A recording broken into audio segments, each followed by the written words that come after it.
Hey, Q Prime.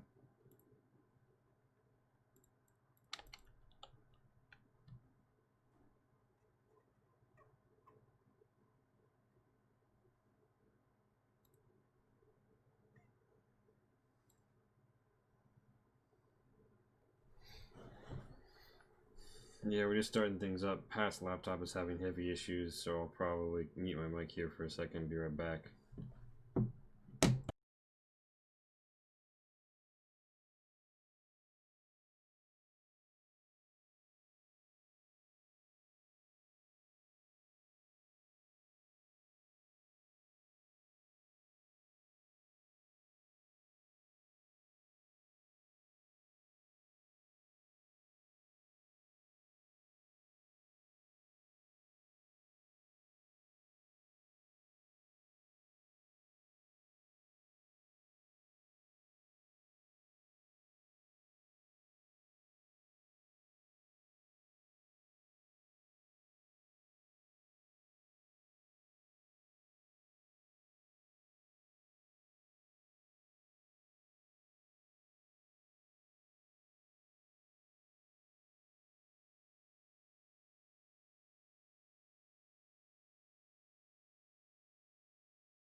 Excellent.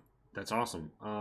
Okay, then let me move over So to this. you have my character art. The last one I sent is the one I want to go with, if that's all right. For sure. I will make that token up. Yeah, tech is never fun to handle, Q Prime. Hello, by the way. Hello, Hmm? everyone. I was just Oh, saying are hi we to you. live? Yeah, but we were audio off until just now. Oh shit.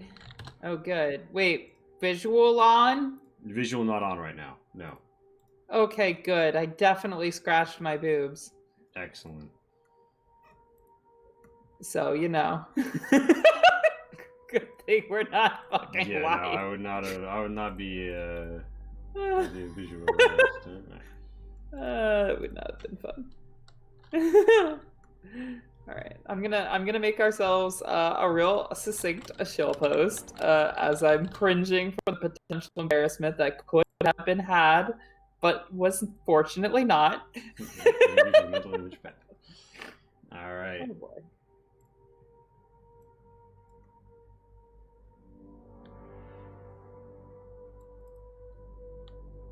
I hate how Facebook's forcing me to open like an entirely new page called Messenger now whenever I want to message people. Have they no shame? And when, of course, the answer turns out to be no, they have no shame. Why? Why don't they? What is wrong with them? Everybody should have just a little bit of shame. Makes life a lot funner, if you ask me. But I digress.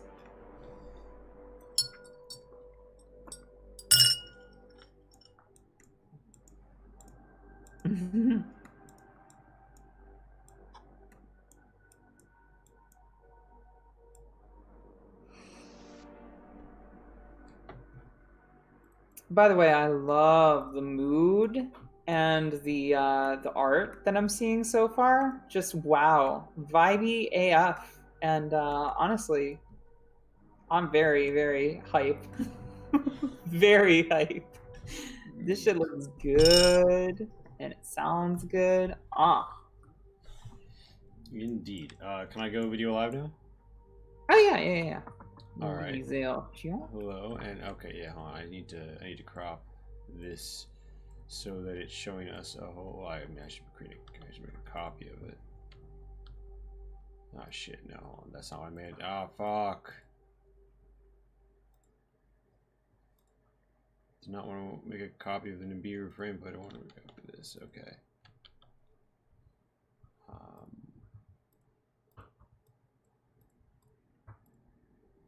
I thought I was going to like screen share with you or something. All right.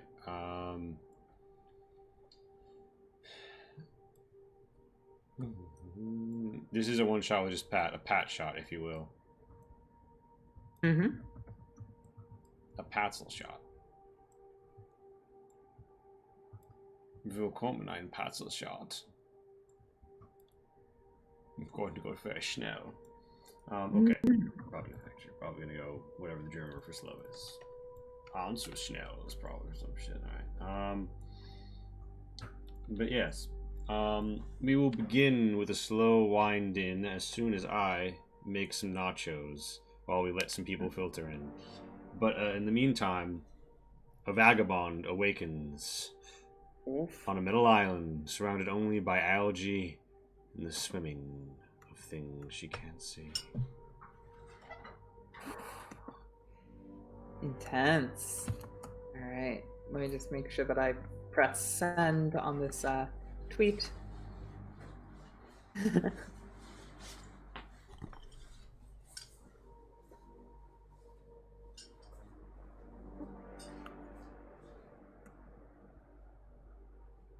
Okay. We are good to go.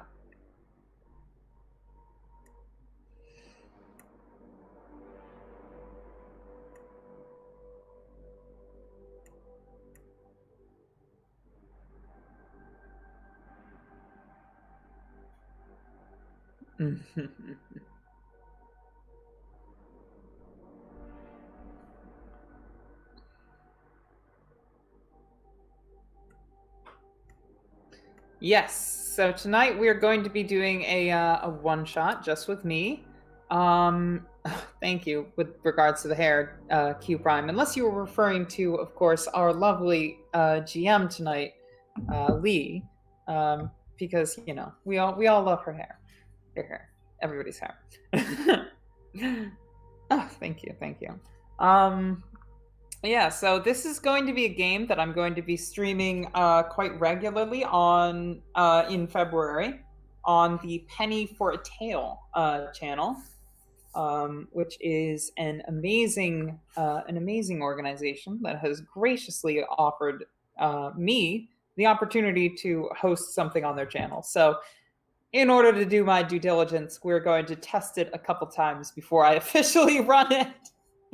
And this is the very first of several test runs to come.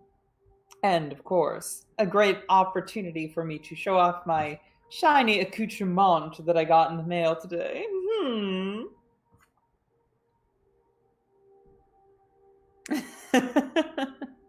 Yes, of course. I'll have to send out the info later. This is just a trial run, though. We're here for a good time and a long time. Unless, of course, you mean a Pat Danielle Long time, of course, because Long is not officially yet my last name, but definitely will be. Yes, shiny for the win. Indeed. So I'm very hyped. I've read over the rules of this game, and it is very lore intensive. So I've read a good bit of the lore, but gosh, there is a thick fucking tome to get through, and it is marvelous, and I fully endorse every single page of it. But goodness, it is a book to read. So if I'm not 100% on the details tonight, rest assured I will be by the time I run one of these fuckers. I think this is just going to be a fun, sloppy first run at something that will be great later on when we have a better hang of it. That's usually how those things work. If everybody recalls, the first Alien RPG game that I played was run by Lee, and the monster of that session was the giant flying spaghetti monster, who was held downstairs in like some sort of corporate food production facility. And my character was a heartless corporate agent who killed everybody in the station and got out alive. Amazing. So, real fun times. We always do some sloppy first runs of any game we're gonna have on the channel. So this is that. Enjoy. So, yes. Assuming Lee has Lee's nachos, I have awoken on a metal island. Indeed, you awaken on a metal island. You've been here for some time. You can't remember how long. But you're beginning to, well, think at least. Hunger strikes a churning of your bowels. You look down, and beside you, there is only two things in your belongings. A net, strewn half across your thigh, half throughout the green lining the top of this thing, and your gilded attire.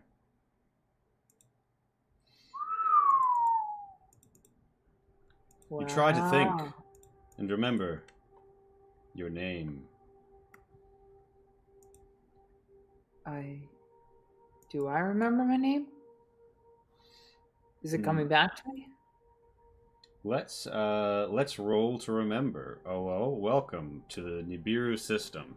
It is a D4 roll for success game, and the vast majority of rolls, all you do is roll 3D4 and hope you got a 4.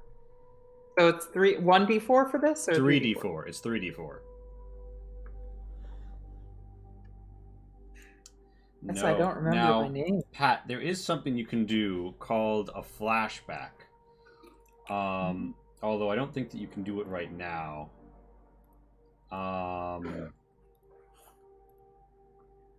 Wait a minute, I wrote down flashback somewhere, didn't I? Fuck it. Point is,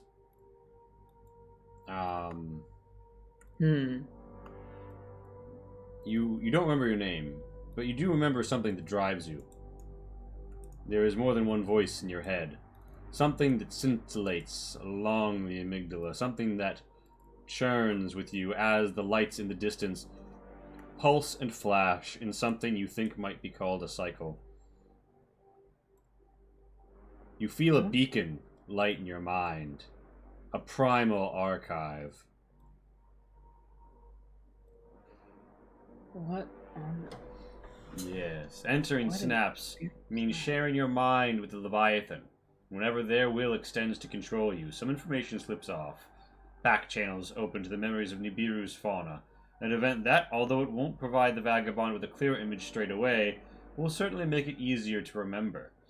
Letting go is also quite calming. Even in a risky situation, entering synapse has a soothing effect on the vagabond's mind. It is in such moments of tranquility that, sometimes, we are struck by the memories of our past. Vagabonds from the wild that have been synapsed during a session gain a memory point at the end of the session. We will be abrogating the end of session stuff to make some stuff happen in session. But every time you follow your beacon, you have the potential to gain a memory point. Memory points are spent to have a flashback while you're doing another action and gain a positive memory. You can also get it by forming a negative memory, either through flashback or something terrible happening to you.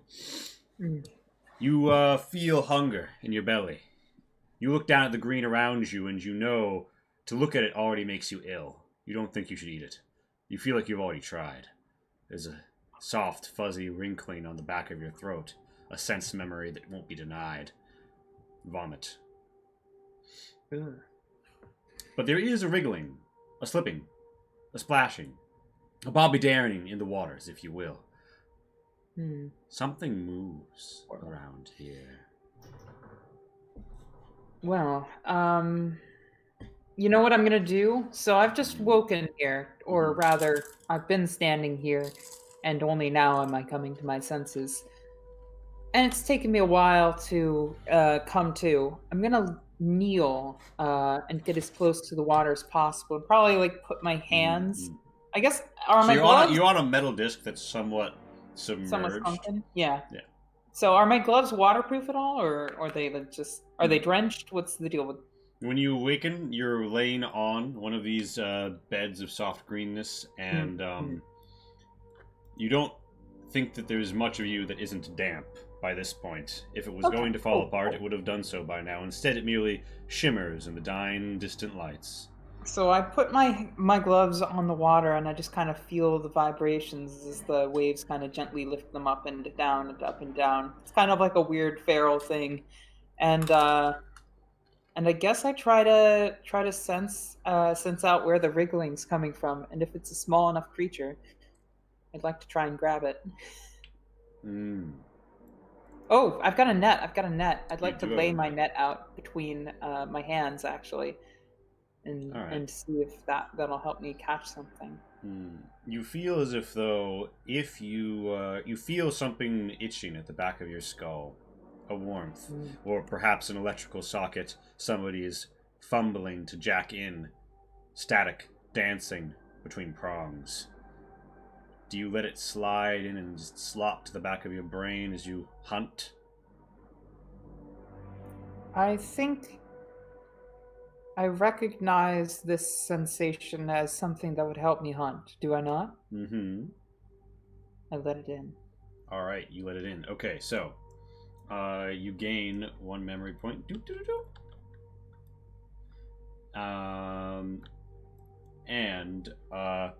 So you have the use of a net, which will aid you in fishing, and you're using it. Additionally, you've let it in. So you're going to roll me 5 d4s, not the usual 3d4. Okay.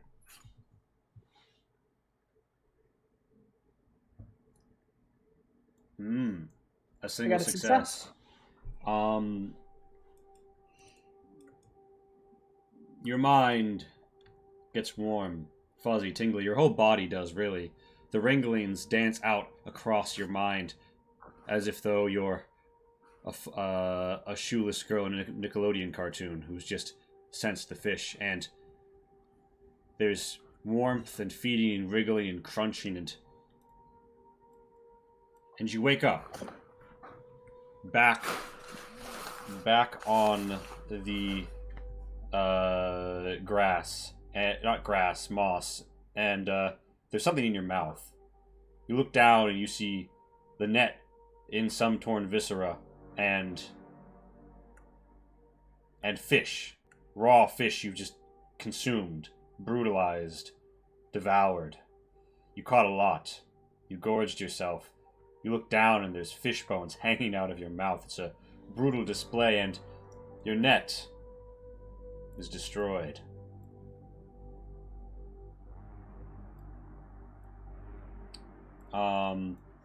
You've experienced something stressful. This feels stressful. This feels strange. Yeah. So here's what you're gonna do. You are going to make a stress test. So roll me 3d4. All right, sounds good. Sorry, I just had to put my outfit on. Of course. 3d4. Okay, I got a success. Yes, you stave off the feeling of unwellness. You take it in stride. You were hungry and now you have been fed. Indeed.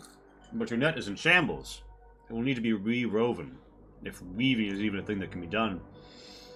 You don't know. Or perhaps you do. Now that you have a memory point, you can use them whenever you'd like. Almost all memories you create will start with a roll. The most frequent way in which memories create is through what we call a flashback. You can invoke a flashback when you're performing an action roll. And if you invoke a flashback, you choose if you want to write a negative or positive memory. And you can spend a memory point to create a positive memory. Or you can gain a memory point by creating a negative memory. I would like to try reweaving the net and gaining a negative memory. Excellent. So, you go to reweave the net, and you have a memory. You dive into a past half forgotten. You remember trying to create. Tell me, what is this memory that confers what does it confer a negative to? So I'm weaving while I'm doing this, and the memory is flooding back to me. I'm trying to create something. Mm-hmm. Perhaps I'm trying to create something that would help me as something like a net, something more like maybe a rope. Maybe I'm trying to make a rope to escape down a tall building or something. Maybe I've got this rope latched onto some sort of banister, and I think perhaps this will help me out through the window. But well, it's a negative memory for a reason. Either I fall or I'm unsuccessful in my mission. Perhaps I do fall by my own lack of ability to weave a tight enough rope. The fall. -1 to weaving. And, yeah, so you are now up to 2 memory points. And now roll me this weave. Only 2d4. As you have a negative to it. Okay. As the flashback comes and hits. Oof. It is killer. Rope's not my strong suit. You look down, and now all you really have is your gilded attire. The net is history. No. I'm well fed. I'm assuming I'm not hurting for liquids. And there is water here. Yeah. It seems to all run in one direction. It floods over things. You see other little islets of mossy greenness, but none of them seem quite as large as yours. There is a haze in the distance.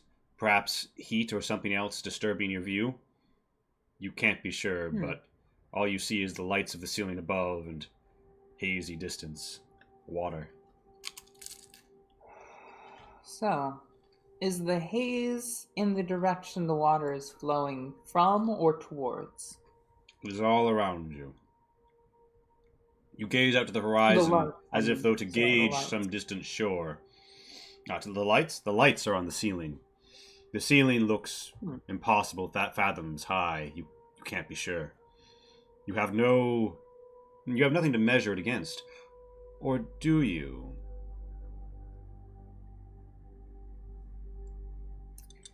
Do I?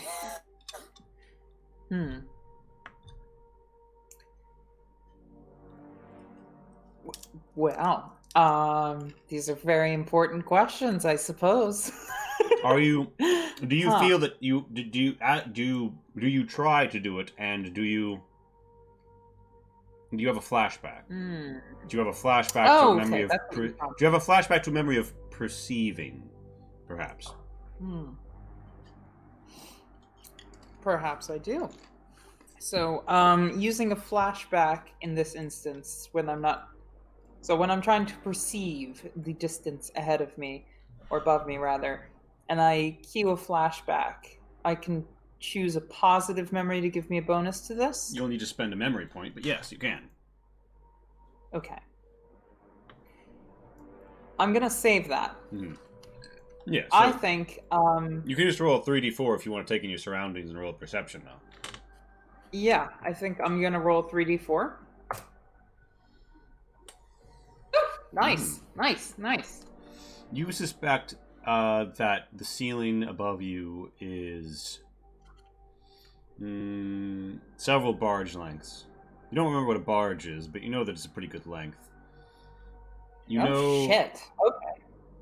You remember Assyrian barges burning off Suluptu. You remember the acrid scent of chemical smoke. You remember death spitter spikes gleaming like hot daggers in the eye as they tore through people. Or perhaps they were beasts. Who's to say? You sink into the water. And you know that the terrain around you is what one might call a reservoir. It's full of water. It pumps it all over. It has reliable waves most of the times in most places, but sometimes it goes up or it goes down. It all depends on the ice flow, doesn't it? Wow, these are a lot of memories that are coming flooding back to me. But Okay. each is soon gone like tears in the rain. They don't stick. Damn. Are they really your memories? Who's to say? That is a good point. I do have something or someone in my head. Are they my memories? You find no answer in the waters around. I feel like a normal person would be freaking out right now. But I also don't feel like my character's a normal person. What is normal, really? I mean, I'm just like, I'm thinking through what she's thinking. She's definitely thinking like, I feel like I should be freaking out. As she like lies down in the water and literally lets it float her away towards the edge of the reservoir.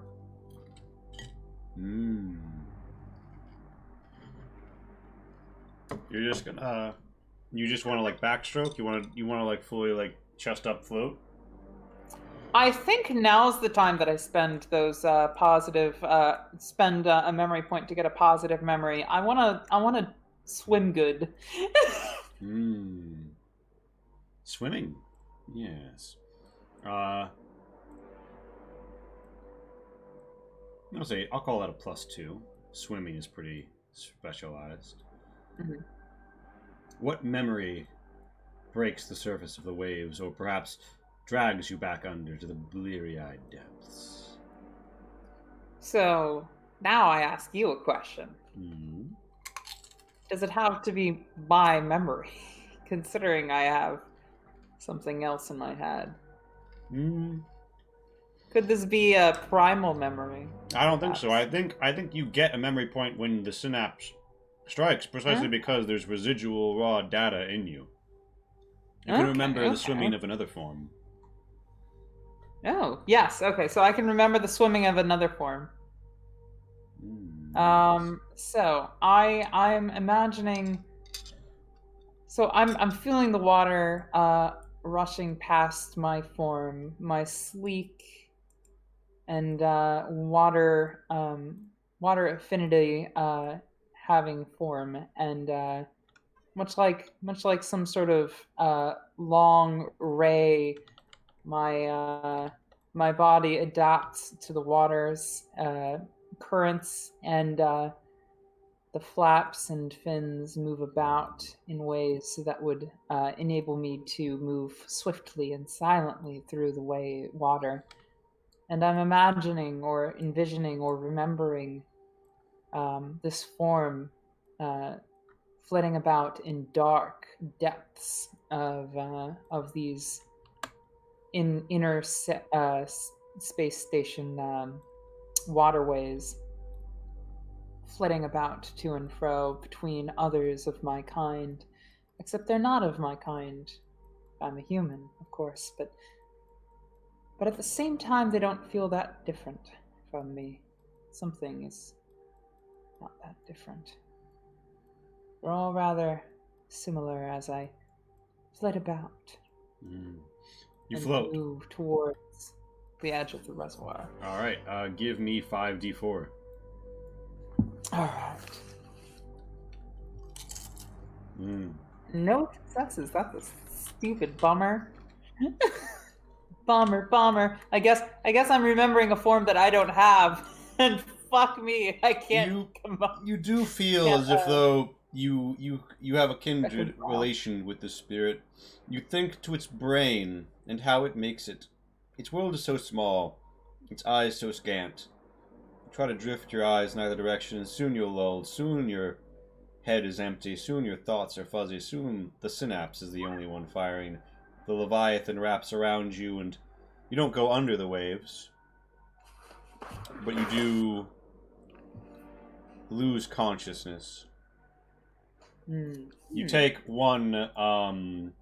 So your brain was okay, but now you're kind of stressed. For now, that's not a problem, but you don't want to go too far down. We'll be tracking it on the blue bar. Actually, we'll be tracking... Yeah, we'll be tracking on the blue bar. Fuck it. I use a green token for it, though. Whatever. Okay. You awaken, gasping for air. You feel yourself caught, as if though snared. There is a net. It is on you. You are on a barge. Not a barge, but something that floats in the water. People look down at you. One of them says, from behind a mask, "This is the amnesiac." Someone from near a puttering machine towards the front of it says, "Are you sure? Questioner." He's waking up. He raises a long metal rectangle with a slit towards you. Down its barrel, you see a silver twinkling, and you remember how deep the Death Spitters cut when they puncture and gut their target like a fish. Another set of heavy boots comes around the corner of the shanty center of this vehicle. So am I recognizing these as Death Spitters, or are they... You recognize the weapons in their hands as Death Spitters. Yes, okay. They propel spikes at great speeds across short to moderate distances, and render those on the receiving end quite dead. And they look really cool, too. Okay. Yeah, so I don't want to get anywhere near those. I say, hey. I don't know what's going on here, but there's clearly some sort of... Well, actually, sorry. So maybe I should ask. I'm fluent in the lingua franca. Words come out of your mouth, and they understand you, and you understand them. Cool. So I probably these are the first words I'm saying. So I'm probably gonna perhaps grapple with them a little bit more than I otherwise would. Hey.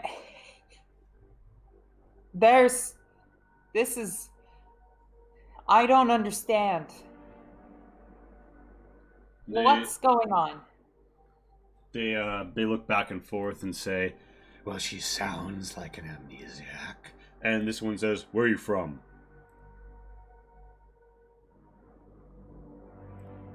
Can I cue a memory right now?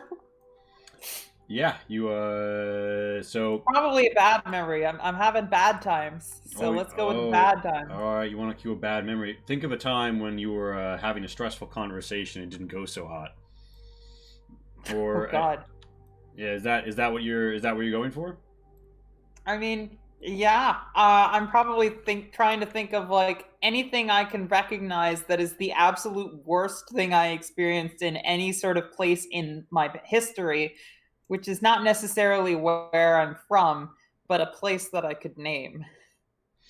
You try and reach back. You remember a time Probably and a place recent or different something. from here. You remember people, violence, blood. You remember a name, Asher. Asher. And People around me. Are they dressed like I am? Am I dressed no, opposite of them? you are dressed. You mean in the memory or where you are now? Yes, in the memory, do the people that I'm around in Asher, are they my kin? Are they dead by my hands? Um, the people seem dressed plainly. It is not by your hand they have died, but you remember it frightened you. -1 to staying cool. Okay. All right. Well, I'm gonna go ahead and roll that 2d4, right? Mm-hmm. And I say Asher. And they look down at you and they look around and they're like, "We don't want to piss off any. We don't want to piss off any Assyrians." What do you mean? Clearly, she's lying. We've got to take this up with somebody above our pay grade. The collective doesn't do half measures. They said in the village that there was an amnesiac wandering around wearing that strange gilded attire. She's a dead ringer for their description. Hey, you're the one who told me to ask her questions. Yes, to confirm my own bias. Ah, worthless underlings. Alright, boss, whatever you say. He looks down at you and says, alright, so you're from Asher. But what are you doing out here? Fishing. He looks around and says, with what, your hands? I had a net. Yeah? What happened to it? It broke. Tell me the little Yeah, fish yeah. out here broke your net? Saying, I caught some big fish. He looks at the boss looks at him, and says, "Get her inside." He's like, alright. He bends down and begins to pull the net off of you, and he says, "The net stays on." He's like, but she said she's a masher. "The net stays on. They're liars." He looks down at you and says, and then realizing there's nothing he can really say to a woman he's about to throw over his shoulder while she's in a net, just sort of like, whoosh. Oh wow! Throws me over the shoulder. Good God! Indeed. Well, it's that or drag you across Very the metal. I mean, I can walk. I have feet. He's like, not in the net. And he kind of like, it's true, the net is tangling your limbs. It would be difficult. You could perhaps shimmy or crawl, but probably not walk. Takes you, quite restrained, aren't I? Takes you inside. He leans you against the crate, and he loosens up the ones around your legs and says, "Sorry about this. Man's paranoid. We're just on an expedition. Sensitive nature. We'll get you going back to your friends." And yeah. Hey, if you don't mind telling me a little bit more about this amnesiac, maybe I've seen them. He's like, sorry, I'm not really supposed to talk about the job. Fair enough. Meanwhile, my character does not know what an amnesiac is, nor why that would be stigmatized, nor who the fuck the collective is. She also doesn't know what Asher is. So, like, this was a huge bluff. Yep. Yeah, he steps outside. God. You see, like, out the back, you can see this, like, there's one guard towards the back. He, like, eyes you for a moment, but then goes back to surveying the territory around. You just see more placid little islets all around. Mm-hmm. Some time passes. You hear voices from the front of the ship, from around the corner, and you were not tended to for the moment. You see there's a crate here.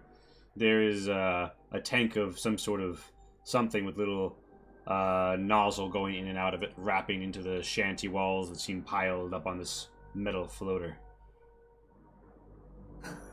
What would you do? I want to pop the crate open sort of somewhat. I'm pretty sure, like, I mean, depending on how tightly this net is restraining me, do I have some utility of my hands? You have the utility of your hands. It'll be hard Okay. to do anything that's dexterity based, but you can pop the crate. Are you trying to open it fully or just peek inside? I just want to see what's inside. Maybe something sharp with which I could cut. You pop it open. You see packaged containers within. Their immediate use not clear. Pat is going for that 1960s space fashion, and we live for it. Nothing immediately visible. You could try and rip open something or pop open a smaller box within, but... Yeah, you know what? Fuck it, why not? Alright, this guy is occasionally looking at you. You're trying to do this presumably undetected. Yes. Okay. Well then. Give me a 3d4. Okay. To Can possum. I... Yeah, 3d4. I think that's the smart thing to do. Woo! Shit! There's a crinkling, and you rip open a packaging, and you see within what looks to be something which, by the markings in cuneiform, you can tell is instant noodles. The guy towards the back of the ship says, "Hey, what are you doing?" He walks in, death spitter, idly towards the ground, but still in hand, and says, "You shouldn't be doing that." I haven't had anything to eat since, well, probably a few hours ago. He looks down at you, thinks for a moment, and says, "All right, but stick out your hands." I put out my hands. I'm assuming they're both gloved. Yeah. And in gold. I'd be wearing both hands, of course, but yeah, it's hard to use my mouse while. Yeah, he steps forward and grabs some of the net and begins to use it to tie your hands a bit more firmly together in front of you. Oh, hot. I mean, wow. Oh, that's a bummer. Bummer. All right, so you let it happen. I suppose, yeah. I don't have much of a choice. I'm not gonna make a all right. thing of this. Feed me. He pushes you back, and he's like, "Yeah, remind me of my wife." And he pops open a box. He's like, "Well, actually, like my daughter. To be honest, I don't feed my wife. That'd be a little weird. I mean, she's an adult. Anyway." This just got a lot creepier. Anyway, he pulls out some sort of silver packet, rips off the top, and's like, "Here, take this." And he kind of puts it in your combined hands. Okay. It's a packet? It's a packet of something powdery. You're not quite sure. It smells kind of like the green stuff that you were laying in, but different. Okay. It goes down hard without any liquid and sort of coats your mouth in powder, but you do feel some sustenance from it, perhaps. Honestly, I'd probably be like looking out of my hand like that. Alright. He's like, he looks at you, and you can't tell through the visor of his helmet what he's thinking, or really anything about him. Feels like a cold, dead shell. Unnatural to be girded in. He just turns around and, keeps an eye on you from outside, but after a moment... Well, okay, so you eat. There's more conversation towards the front of the ship. He's watching you pretty closely, and your hands are tied pretty tight. What do you do? Alright, so he's watching me really closely. Mm-hmm. Bummer. Well, you know what? He's watching me really closely. Maybe I start eating, like, really weirdly. Just, like, go in on it and make him... Yeah, I just eat like a fucking feral animal, but, like, also really weirdly lewd, Alright, so do you feel like... So if you just want to, like, completely give into the primalness, you could follow your beacon. Mm-hmm. Yeah, let's do it. Alright, roll me 4d4. Alright. Nice. Alright, you just, like, utterly devour it. He's like, "Hey, but doesn't really have anything to say. After a moment, his eyes simply follow. No more thinking involved. Although you gain a memory point, but then you start to feel like you need more. You drop your two hands in front of you, and then you rear up towards the crate. You have memories, or something floods over you. A few moments later, or however long later, you're on your back, and there's two of them in here now restraining you. Your mouth is covered in food, broken noodles, powders. You've savaged the contents of the crate, and they've had to physically restrain you. There's abrasions and marks on you. Your body has gone down from okay to beaten. You have finally stopped moving and returned to your senses, and they say, it's like she's gone feral. You hear a voice from the front saying, wait, I need to observe this. He comes in, and from under his cloak you see a rebreather of some sort. There's a heavy for a moment before he says, ah, yes. The wild. I spit at his face. Alright, your spit doesn't quite reach him. You find that in addition to your hands being tightly bound, they have now more tightly bound your feet as well. He says, so, this is the fisherwoman of Asher. Tell me, is this how they behave in polite Assyrian society these days? In polite Assyrian society, I'm not usually bound at the feet and leg and arms. Or am I put in a net like a beast? And yet your behavior seems to have formed to it. I wonder, have you remembered anything recently?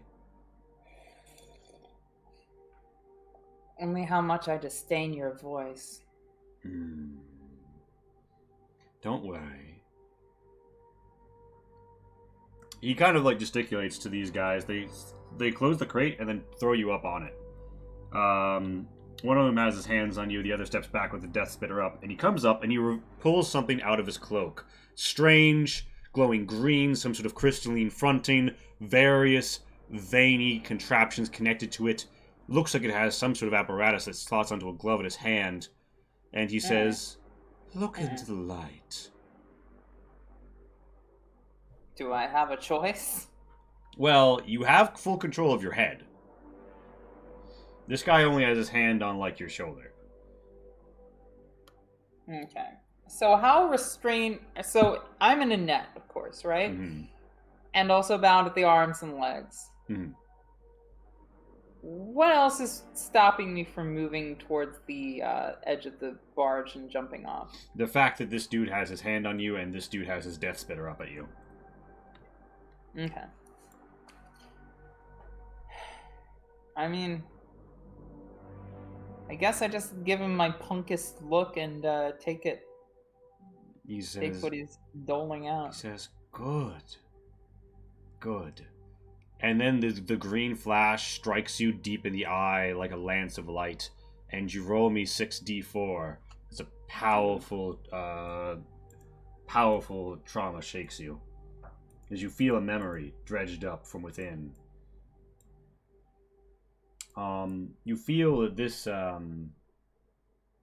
this memory, however, is a good one.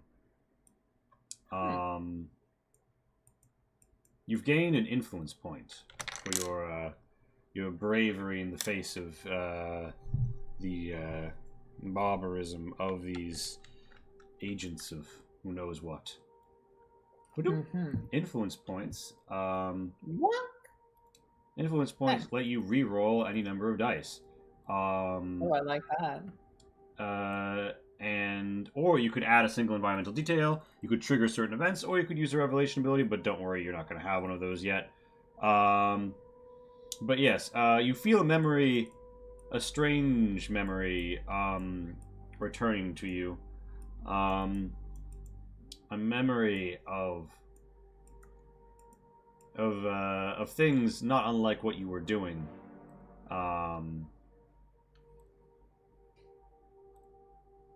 And as the Memotech strikes deep at your cerebellum, you feel that you get a +2 to primal attraction. You have memories dancing across coils of the mind, something primeval, something not to be understood. Ooh. And you feel hazy. He looks and says, "It's her." They look between each other, and he looks down at her and says, "You are very ill. You've lost your memories. As you can tell, I can help bring them back. I work for a group of people called the Collective. Or rather, Enki's Covenant. Trust that we are here to help you." If you were here to help me, you'd untie me. Of course, of course. So that I don't have to, well, do what I did. Of course, of course. I apologize for the misunderstandings, but you know, we can't be too careful in things like this. He gesticulates, and the guy's like, "Huh? Okay." And then he takes off. He sheds the net from you, and they step back, and they bid you stand. He bids you stand with a just grand gesticulation. Am I not supposed to be able to control my token? Oh, you are. Hold on, let me. All right, bam. You should be able to control it now. Cool. Yeah, cool. And he says, so I stand up. "Now that we've met properly, let me introduce myself. I am Anu. Tell me. I'm Anukar. Tell me, what is your name?" You're Anukar? "Yes. And who are you?" I am Lee. So real quick before I reply, what is the situation here? I'm inside some sort of. Is where are the exits of this kind of wherever there isn't a tube. You're in like a shanty lean-to built up on top of some sort of floaty barge. So this could hypothetically be a viable exit, right? If you could get by Anukar, yes. Okay. I'm not interested in what you're selling. And I'm gonna try jumping overboard. Alright, so everybody's going to try and contest this. So this is our first contested roll. The question is, so do you have any skills thus far that you think would help you here, or do you want to have a flashback, or are you just going to go for it? Well, I would like to have a positive flashback, but I'm not sure. So I think the closest to this is probably the fall that I've experienced so far, but that gave me a negative connotation, Well, that's right? to weaving. Right. Okay, that's to weaving. A -1 to weaving, a -1 to staying cool, a +2 to swimming, but you're not swimming yet, and a +2 to primal attraction. Okay. Well, hold on. So, primal attraction. That's like getting people seduced, more or less, right? Perhaps? In a bestial sense, yes. Okay.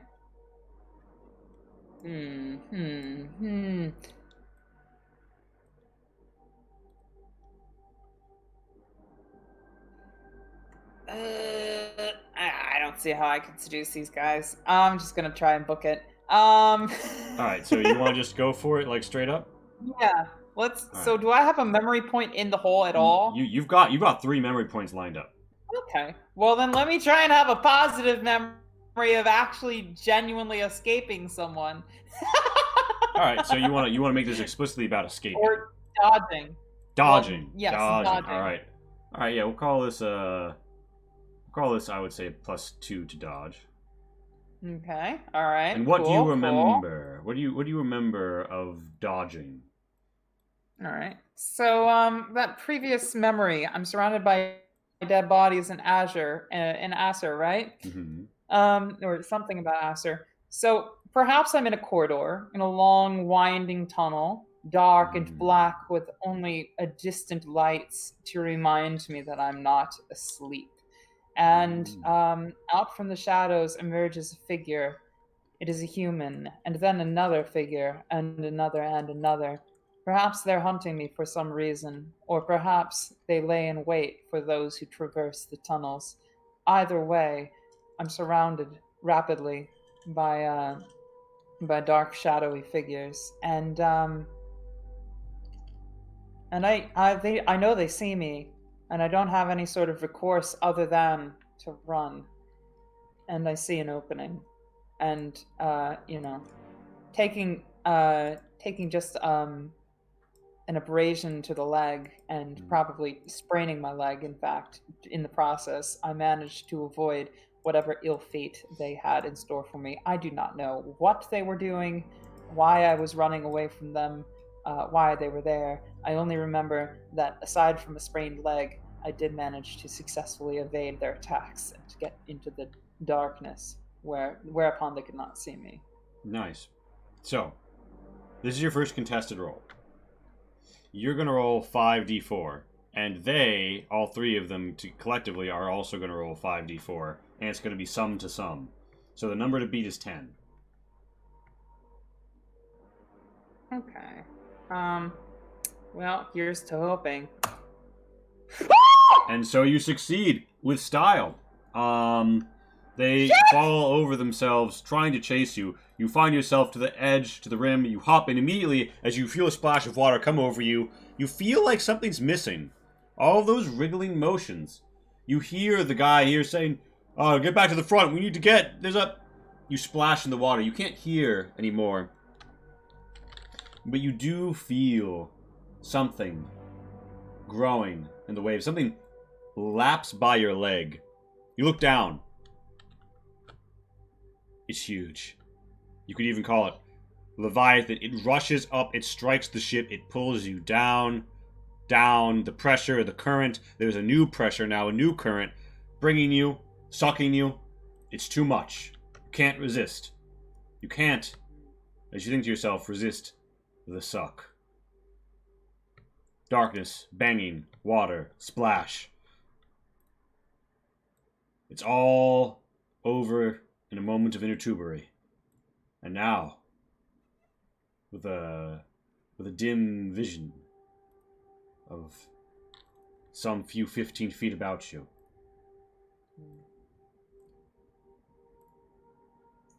you find yourself in a shaft, or some place where water falls from above and filters around.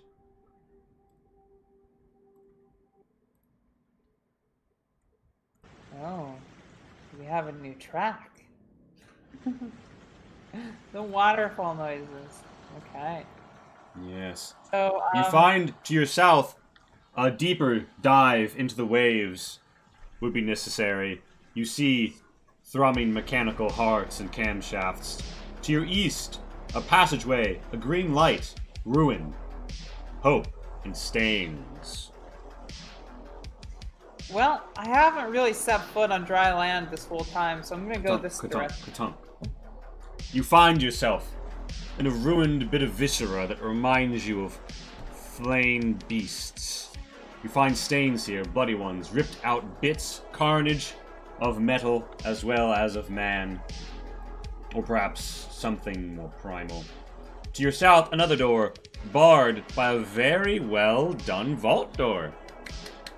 My, look at that asset. It's almost as if you can purchase it by going to Drive-Thru-RPG and looking up Apocalyptic Americana. Yeah, it's almost as if you drop !Fallout in the chat. You'll also get a direct link there. Wow. My goodness, that's crazy. That's crazy.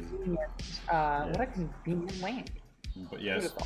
You see a torn machine, some broken pipery, and a glowing bit of torn out machine that thrums with a strange engine-y sound, gurgling, wanting, wet, slurping, some sort of plasticky, organ-like interior exposed, glistening wet, as if they're wanting for the blowing, watery pipes that no longer connect to it. Well, the glowing, is that produced by anything in particular that I could... It comes from several studded lights off the top of this machine. So it's hooked into something. Alright. And the pipes here aren't doing anything. This pipe, you find a broken pipe end that spews some trickling of water onto the ground. Is this door accessible? You see before you smooth, beveled walls and a vault door. Nothing else besides.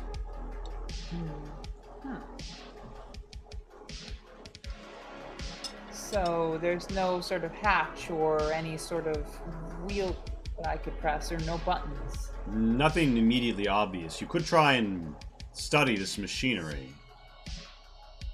Okay, why don't I? 3d6 or 3d4? 3d4, yes. 3d4 to study the door. Yes. Under the gentle ministrations of your hands, you find the latch around the side. Pull, push, click. All too familiar. And it rolls aside, revealing to you a new chamber. Oh, wow. Fancy. Yes. Light streams in from the east. I think I move away from the light instinctively, and I look over here. This is the deep water in which you could submerge yourself to swim. You do notice, however, over here a panel of the sort you were describing earlier. It has several buttons and latches. They is seem. There cuneiform on it? Do they say? Yeah, anything? there is cuneiform around them. You ponder at some of the words. You're not sure you understand all of it, but one of them seems to be green or go or perhaps power. Green, go, power. Interesting. And alright, so having assessed that, let me take a look inside of this room. A long shaft. And then light up above. The lights down here are dead, but the lights up there, well, it should seem to be the ceiling of the greater reservoir you were within is apparent up there. Do I see any of the goons or anybody else at all? To look up to the light from this darkness is blinding. You can't see well, but you do hear lappings of great bodies of water, footfalls, muffled voices. There are people above.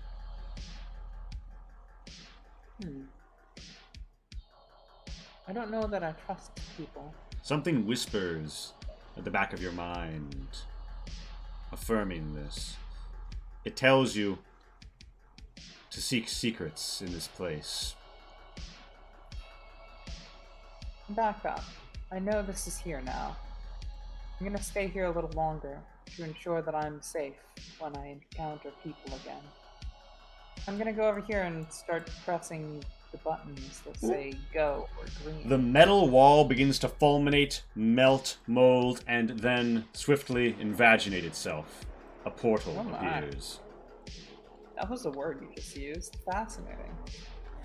Alright. You step down into this chamber, and a glow begins to overtake the land. The small vestibule into which you've entered. I look over the surroundings. This is a throne or a chair of some sort. Does it feel familiar? It does not feel familiar to you, but it feels familiar to someone. You look down and you see that there is something in a tight sheath at the ground by your feet. It looks like a boot knife removed from the boot. Oh. To examine it shows tightly smelded alloys, a sharp blade, a notched rear.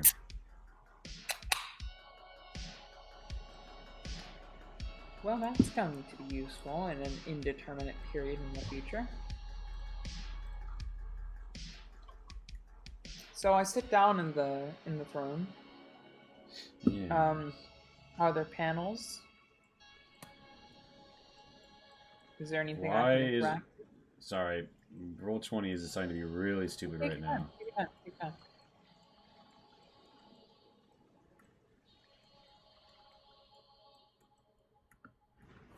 Yes, there is a bit of machinery to your south. It appears ready to show you something. It seems to show water levels, vestibules, circulations. The images jump out at you, quite literally, and suddenly they float forth towards your eyes. Wow. So I take that all in stride, as much as I can. Yes. What am I... You are seeing many graphs and blips and bits of information. They tell you about pressure valves and security designations and access hatch overflows, clogs, thermal sensors jammed, maintenance needed, maintenance unkempt. You find something different. A server node. It seems to be for passing information. Something's familiar about it to you. You swipe at some runes and you've already entered a password. It opens.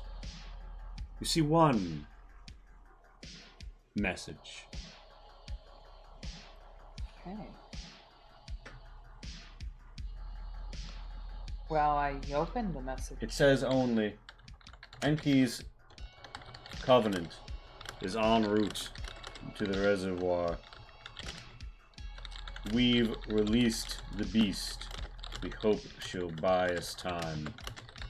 If you're reading this, meet us in Asher. You'll know us by the lantern's light.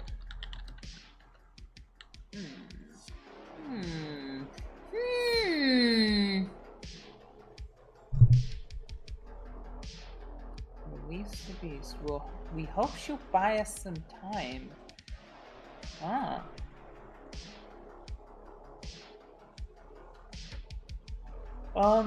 Okay. I devote that to memory.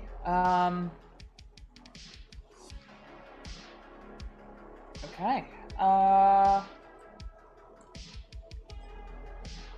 Okay. So there's schematics of this place, yes, or something like of the sort. I think you mentioned something about, valves. The plans here are vast, overarching, hard to decipher. They give lots of information, but none of them would be immediately useful to you, nor does it indicate where this place is in relation to anything else. Totally valid. Are these doors? No. Okay. They are strange wall patterns. Fair enough. So I've reached the end of the road here. I guess I'm going to turn all this off. You wave your hand and there is a dimming. Ooh, ooh. You are in the dark again. I'm gonna grab that shoe knife. Does it look like it would fit my boots? Or whatever. You look down and see that you are not wearing boots so much as gilded stockings as your attire. There's no room for a boot unless you could find some strap to affix it around your thigh. Fair enough. Seeing no boot, I'm going to go ahead and stab this computer console and destroy it. Roll me 3d4 unless you have a flashback that helps with violence. Actually, roll me 4d4 because you're using a knife.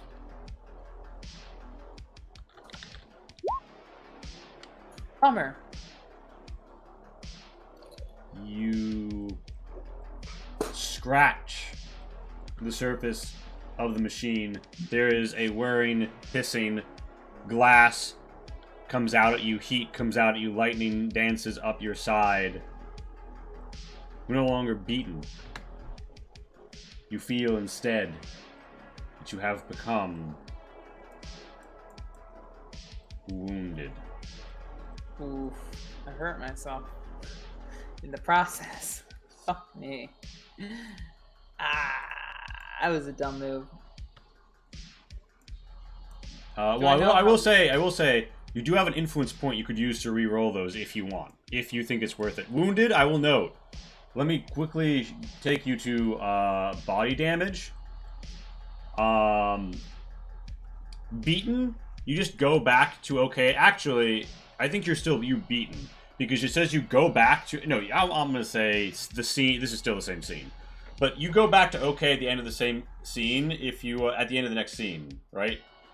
If you're just beaten, but if you're wounded, it could take days and medical care to take care of. Oof. So maybe I should reroll. All right. Or go ahead and I will say one other thing you can use influence points for is you can add a single environmental detail. Add a single environmental detail to the scene. Something about the scene which might mean you don't get hurt.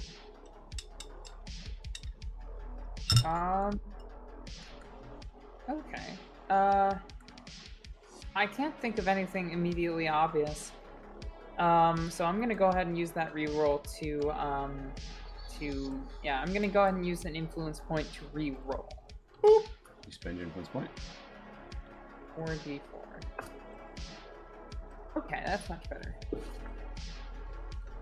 All right, yeah. Instead, yeah, you expertly jam your boot knife in. It shorts, breaks, you twist. It's gone. Destroyed. None will use this in such a fashion again. The glass glitters brokenly about you, meaningless in the dying of the light.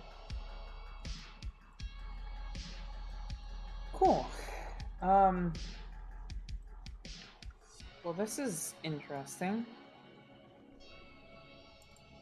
Okay, I guess I'm gonna go up, back up the stairs then. What's in the water?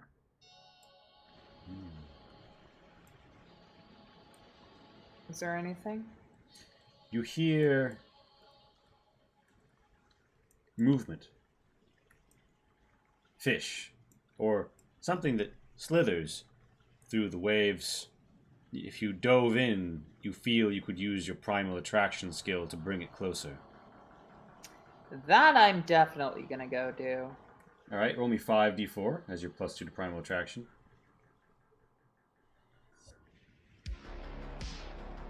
Ooh, and I don't have an influence point. So you hop into the water and you splash. You make the motions, you make the moves. Part of you almost feels something burn in your nostrils, stick at the end of your hairs. You feel like the water around you smells differently. You feel like the fish will come, but you feel like you hear something else coming just a little quicker. You look down, and you're deep in your writhing now. And a tendril reaches up towards you. It takes you... It slowly slithers over first one leg, then twines between your thighs and goes for the next. What do you do? So... Are my Leviathan instincts at all, Well, I will say, you do feel that you kind of... That was a Leviathan-y thing you did there. You feel like you might be raring to open the synapses. Do you wanna rely upon it? I think I lean back on my influence that's been so helpful. You feel here, however, a schism. Go. You feel a schism here, a twist between two things. Part of you in your gut and part of you in your brain. You feel dueling influences within you. The predator and the prey. Which do you answer the call of?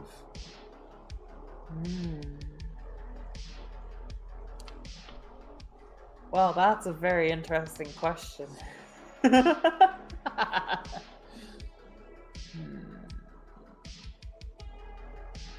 I feel like there's less resistance if I go with the prey in this instance. But I'm not sure I'll survive if I do. So perhaps I should go for Predator. And my actions thus far have been quite dynamic and assertive.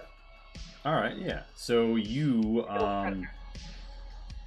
follow your beacon and you gain a memory point. So you're just as a reminder, because you can't see your sheet right now. You're at 3 memory points, and you don't have you have a knife with you, which you might use in a primal fashion like a fang or claw.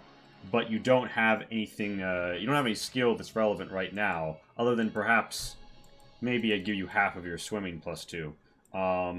Do you want to have a flashback to a relevant memory, good or bad? Sure. Let's make it. Yeah. Let's make it a good memory. All right. What do you remember that will help you here?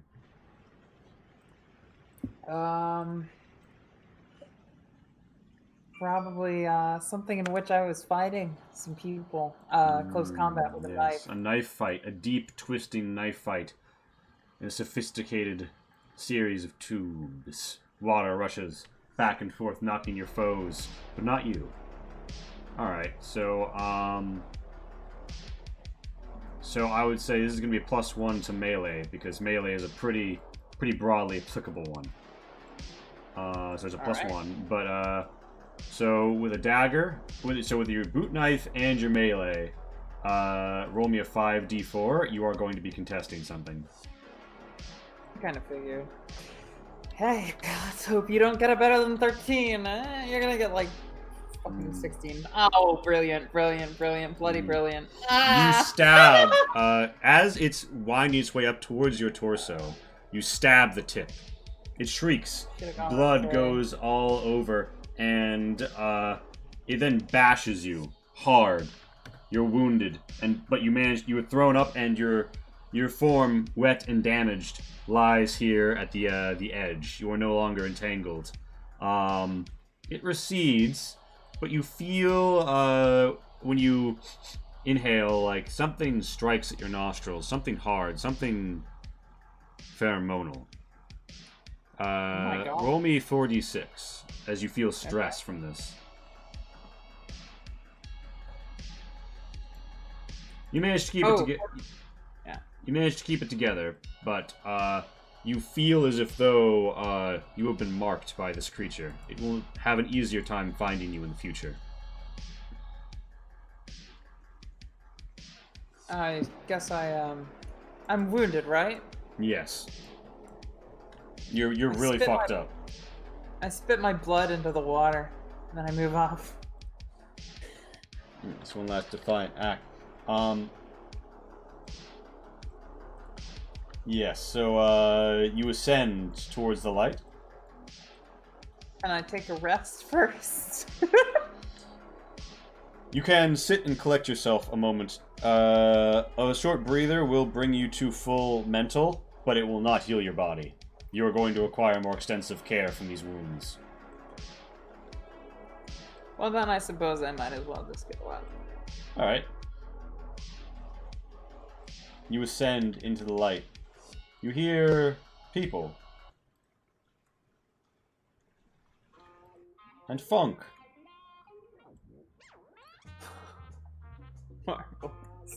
Yes, you find yourself in a village. You smell gutted fish and see lots of people.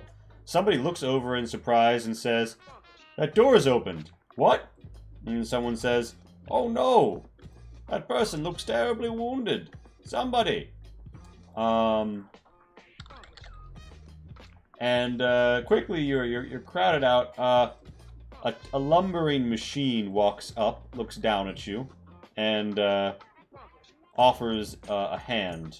Several people crowd over and say, "Who's this? What's going on here?"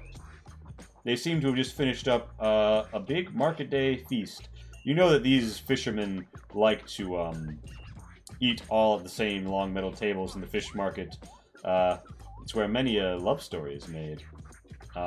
You see little floater islands and islets, and you see a hazy mist hanging over the vents.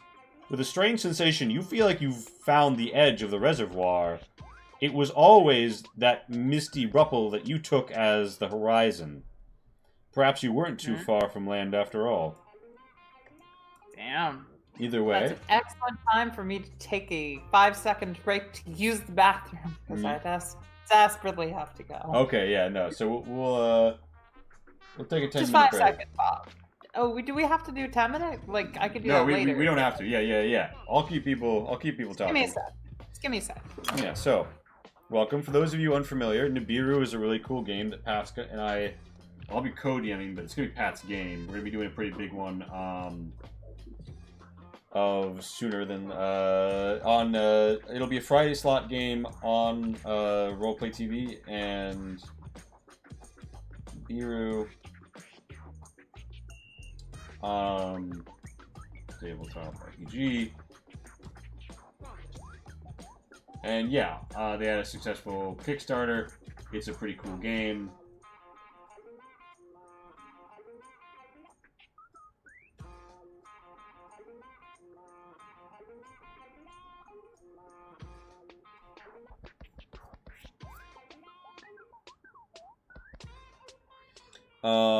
It's got a very loosey-goosey sort of system. While we're taking a break here, I can probably expand the map off to the right a bit and add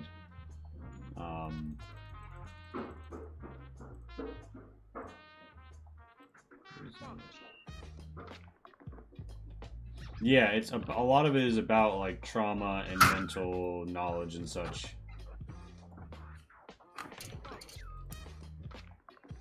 Okay, I'm back. Yeah, it's a pretty cool one, Lerp.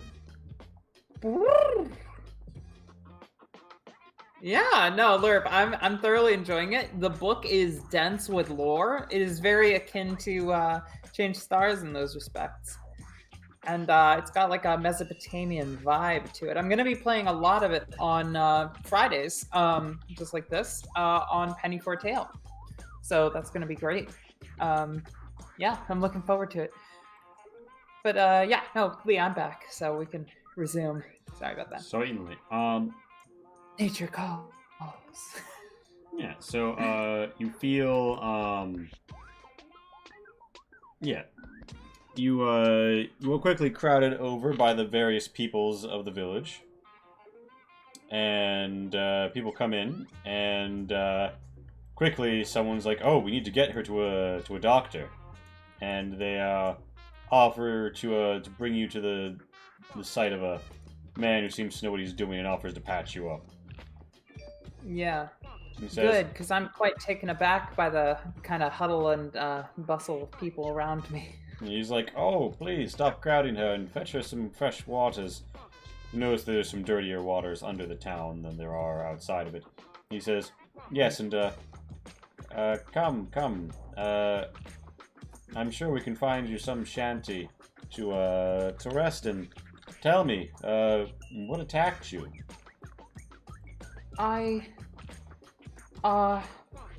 Some people and then a thing in the water. People? There's violent vagabonds going around? Yeah, violent vagabonds, exactly. How many of them were there? How well armed? Are they nearby? Are they down there? No, not down there. I fell into the water. Escaped them. Well, some people with splinter shooters and what is it? Spine shooters? Death spitters. Death spitters. Some people with death spitters and. Oh my, they're rather well armed. They must have been from some city-state. Anyway, Probably. Lie down here. He puts down like a bottle of something that looks brownish and says, "Take a sip if you need it." Yes, he bandages your wounds, sets some sprains, and says, "I suspect you'll need a few days off of your feet." A few days, I suppose. Yeah. I lost everything that I have. I think That's aside terrible. from my own clothing. What is your he looks down at you, profession? I'm from Asher. Oh? Fish. Well, there's no I didn't know that you could fish in Asher. Not in Asher. I'm fishing here. Oh. How long have you been here? A while? I suppose you've been around some of the other villages then. We are a bit out of the way. Only access fence lead here. There was conflict, and well, here I am. Oh, that's a shame. Well, you're welcome in our little colony. You see a little flash at the back of your mind. Huh? What's the flash in the back of my mind saying? Goodness, like I definitely want to listen to that. It feels like the computers. I feel like the computer said something that you didn't quite understand at the time. Something about violence. Something about blood. But anyway, he says, "Welcome in our little colony. But yes, take a few days off. Come by and have some fish when it's fish time, and we'll have somebody bring you fresh water and get you as patched up as we can. And yes, we're always happy to help a fellow fisherman stranded. Perhaps when you get your strength back, you can help us do some fishing, and it'll all be square." Yes, I would like that very much. Thank you for your hospitality. Yeah, so Dr. Timoon tends to your wounds. Very articulate for someone who just remembered words. Yeah. But you know. Dr. Timoon is very, he tends to your wounds, he takes care of your needs, and everybody in town seems to listen to him to some degree. But mostly people just fish and exist. The stalking metal machine comes by every once in a while. It feels dead to you, or not as alive as the animals that you consumed or fought with. It looks at you, and then it just sets down a box and goes back to what it was doing, mostly lifting heavy things. After a day, you get back your strength and feel you have your sea legs. Someone calls and says, "Hey, it's lunch." The fishermen all come in and gather around the metal tables. Do you join them? Am I strong enough to join them? Yeah, after a day has passed. Okay, a day has passed. I suppose I would, yeah. Let's see. Dr. Timon seems to be respectable. I guess I'll sit opposite him. Yeah, everybody, greets you, and people have some nice small fish fried up. Mm-hmm. And he says, "So, tell me, stranger, it feels strange to have had you in my care for so long when I don't think I know your name." Ah, yes. That's excellent. You're correct. I suppose I haven't told you my name. I would like to trigger a memory, please, Lee. You can spend a memory point to remember your actual name. Do you want to? I think I'd rather leave it up to chance and come up with something if I don't remember it. Well, so here's the thing. These flashbacks happen as part of action rolls. What action do you take to try and remember your name? Ooh, you're right. This is a good point. The people up and down. I'm going to try and lie to him. Okay. I'm going to try and lie and say that I know what my name is. Okay.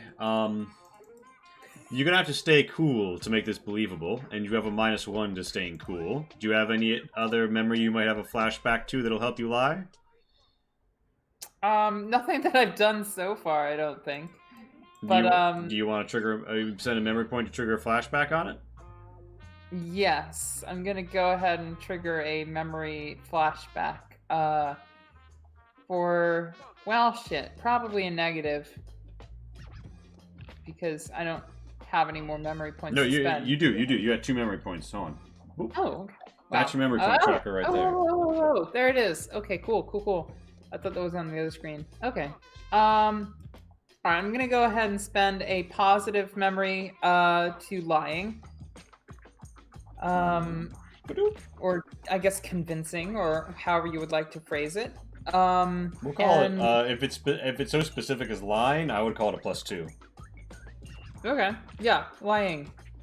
I'm going to say yes. I absolutely remember my name, and I remember a time when I lied. Probably. Okay, so now I actually have to ask you a question. How much of my backstory can I write? It's basically in this game, so far as I can tell, that's basically up to the player. Okay, cool.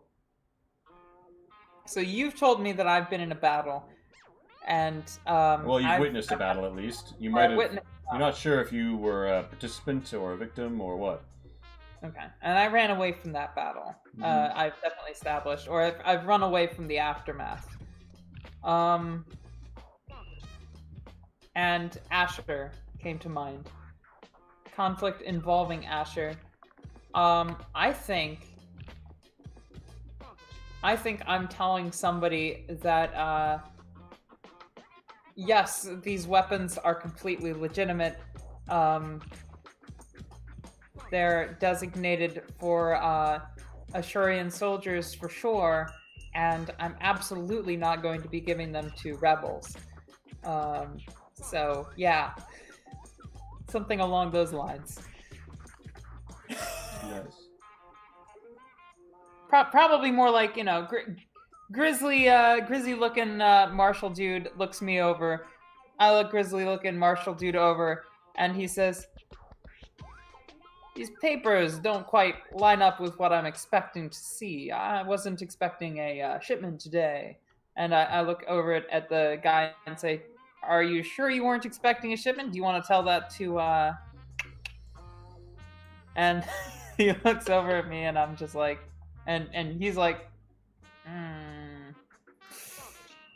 "These weapons, where are they headed?" And I'm like, I give him a location that obviously I don't quite remember exactly. It's all kind of hazy. Yeah. Something like that. And you give me a 4d4. Okay. Boom. Roleplay for my dice here. This is actually a really interesting system. Holy shit! And you succeed, and yeah. So. Do I remember my name? Well, you certainly remember a name. Okay. Okay. All right. Okay. Okay. Yes. Ooh, what's the name I remember? Example. I feel like there's a whole list of example names in here, and I can't find it because I can't navigate this book. Alright, whatever. You think your name is Asha. Or the name Asha comes to mind. Okay. After stalling for a second by going like, "Yes, my name. Of course I know my name. Ha ha ha, like the back of my hand. My name is, funny story here." And then, finally I get around to saying, "Asha. I'm Asha. Asha of Ashur." I mean, that goes without saying, but yes. Asha the Assyrian, I see. Well, pleasure to have you in our humble village.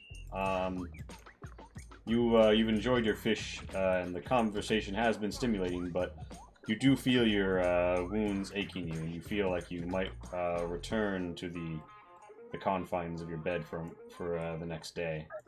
What does I do? I thank him profusely for again his hospitality and for putting up with my bad eating manners, because of course I'm fucking feral. So, yes. Yeah. There is pulsing of light. It marks the coming of cycles, when the light is on or off. The energy passing around the local cycle, showing you something. Well, a flicker, a pulse, a light. It's dark. It's night, in the sense that they have it here. And only the robot really is around. It moves back and forth. The waves stir nearby.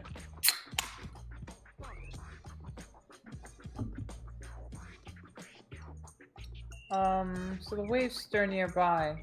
Perhaps I wake up.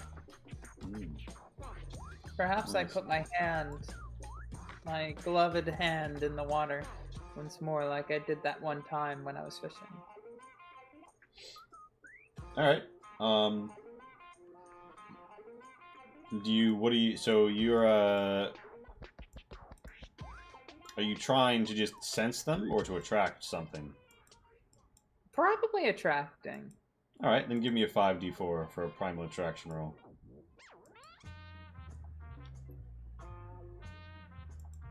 Alright, you see some small fish come, but it's long. It takes a while, and it's a single eel, rather. That's strange. It feels like the waters are emptier than they should be. Interesting. I suppose I honestly stroke the eel and let it be after perhaps removing any sort of parasites it may have. Sure, you remove some tick catches. Lovely little morsels to just pop in your mouth if you're a feral bitch like Asha. Yeah, nah, she's that badass. The eel goes on its happy little way. And you feel the eel leave, and you feel sleep calling to you. Okay.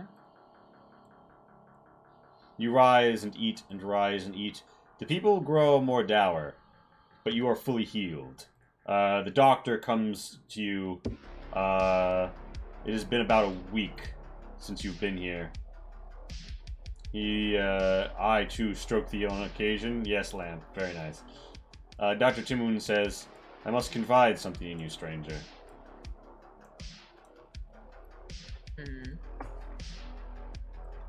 Yeah, please. One of our fishing ships has not returned. Where from? The waters, they're stiller than I expected. Yes.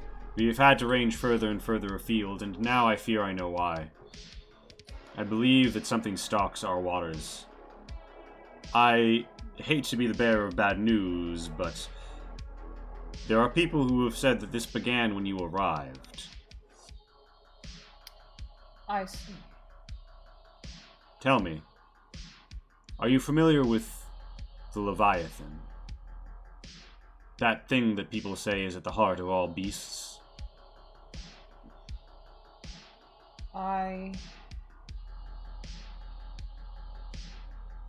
There's a story in a culture which was once here, Yes. of those tied to the beast. What of them? They lost a war, and with their dying breath, they summoned something from the Leviathan's core. Something that still hunts this reservoir. Mostly it stays deep out at the center, where none dare tread. Is there a way to unsummon this thing? To appease it? He steps back and says, well,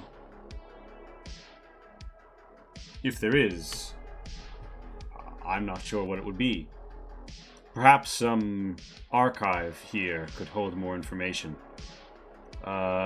We don't really have... There aren't any terminals up here that have that sort of information, but perhaps somewhere below.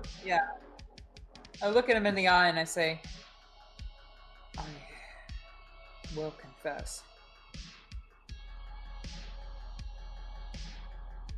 I hear something in the back of my head. He looks at you. Something. Scans. Something water. He seems disturbed and says, I must confide something else in you. I have been trying to keep other ships away because we heard tale of a woman in gilded attire who was being hunted by people from the city-states. Strangers. I've become convinced it's you. If you're hearing strange things in your head, it's all but certain. We can't hide you here forever, but we can help you on your way, but we have already taken on a great risk. I hate to ask this of you, but do you think... And I don't want to burden you any further. I want to help you. Do you think... You must appease the beast or kill it?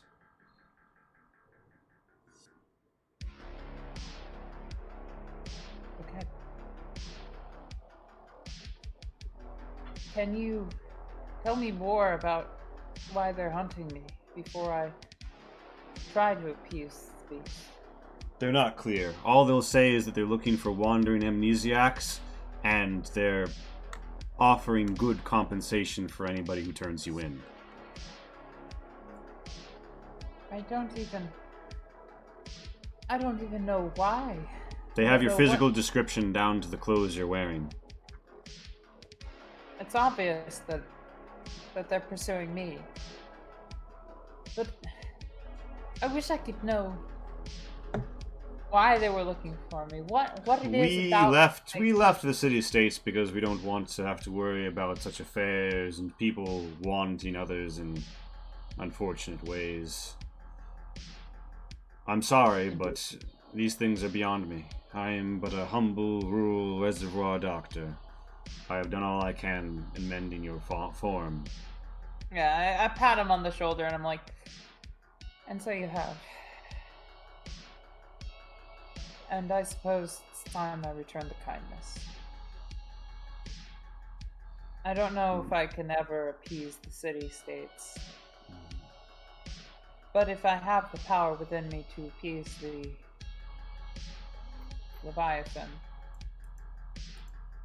then perhaps that's what I should do. Perhaps. Dr. Timon, somebody calls for Dr. Timon. He's distracted for a moment and says, I'll be right back.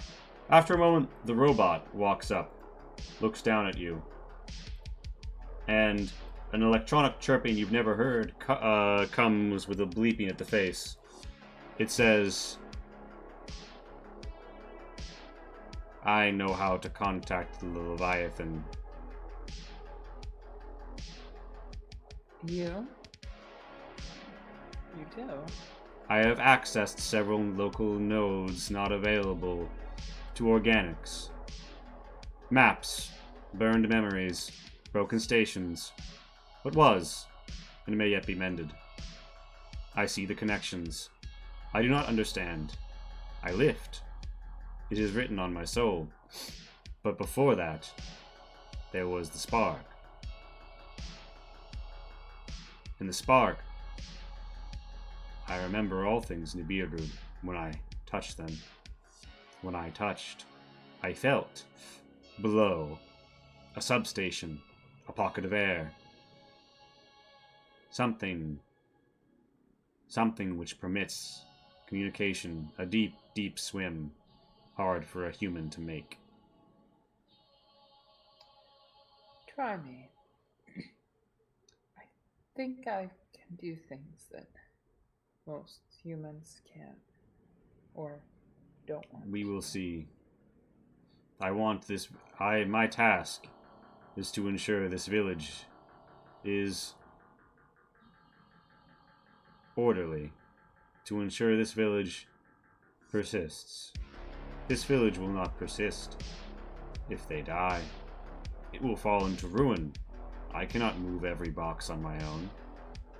So they must live. I will take you tonight.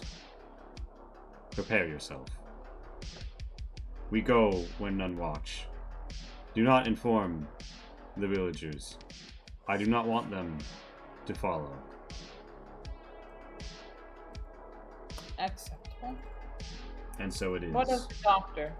He says, he looks down at you and says, define doctor. I will inform him and none others. Wait, no, so that's what you say when he says define doctor?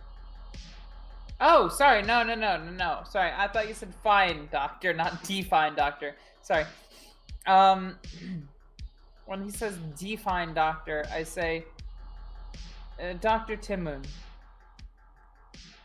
You call Timoon a doctor, but by my definition, he cannot be. Why is that? Doctors take an oath. Do no harm. And with that, we find ourselves at the 10-minute break. Ooh, edgy. I like it. Mm-hmm. All right.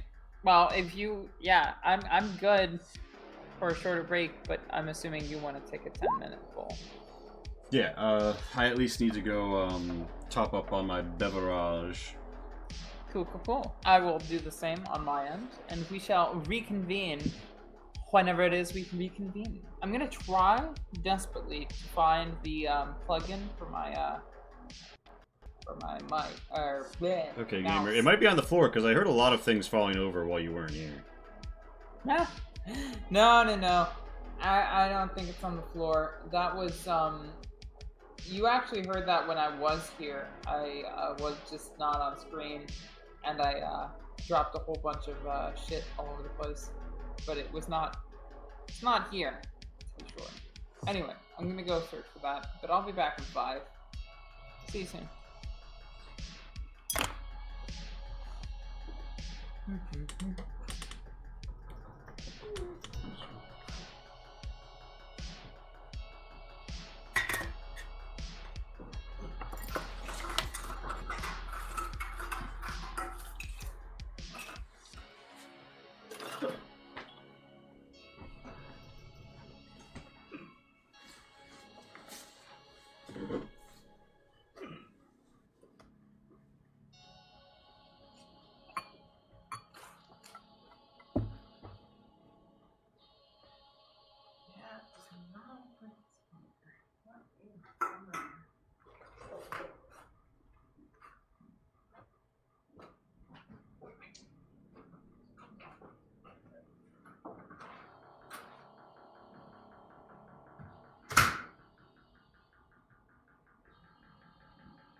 Hello, gamers.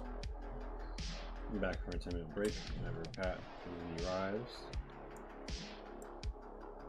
Here's the little mud pit. Various waters underneath. You might have to waterfall sounds.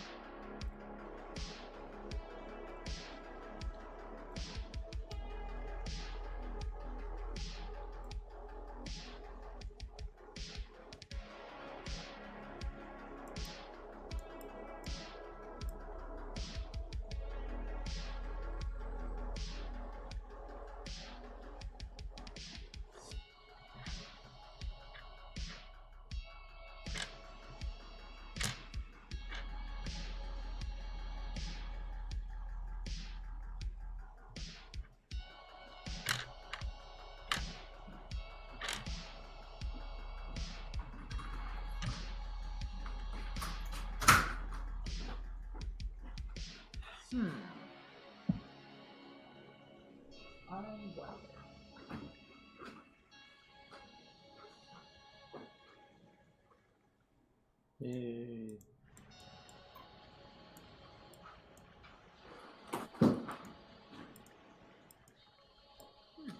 I might be able to pull some funky shit. Alright, hold on. Okay, I have returned. And I'm thinking I might be able to use my mouse while also wearing these gloves. Did you find the plugin? Hell yeah. Nice.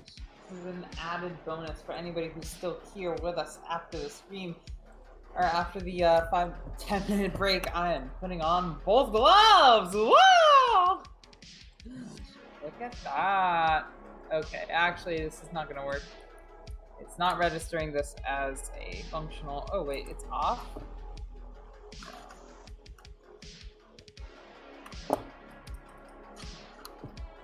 Bummer. It's not doing the thing.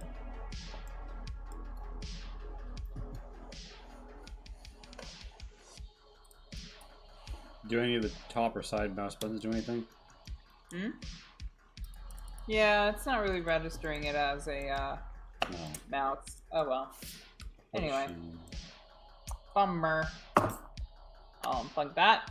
We can work on that later. I'm ready to go. Hi. When you are. So, Asha, yes, the robot, affectionately known as Flathead, Flathead, yes. has informed you, or has basically, you know, doesn't consider Timoon a doctor, and also just reiterates tell no one. Someone yells, "Hey, Flathead, help me with this box!" And he says, "One moment." He picks up something near him and says, "I must resume.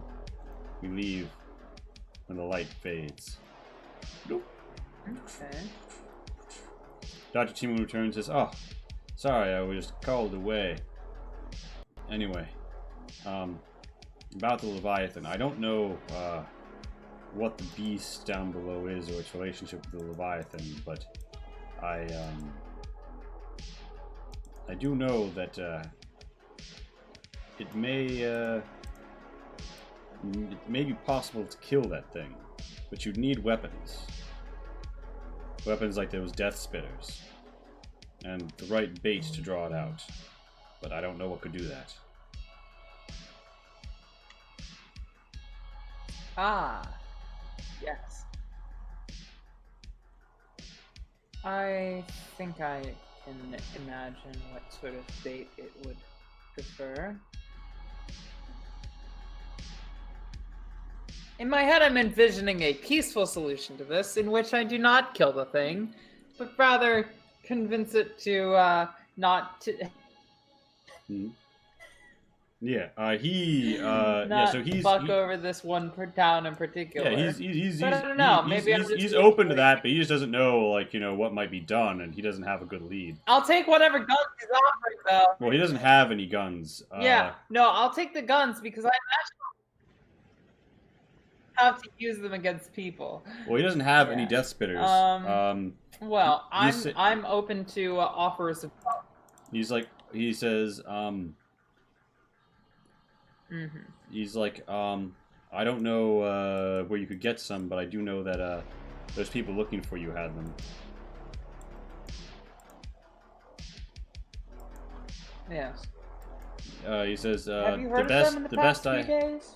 He says they're checking villages. The time will come when they come here too.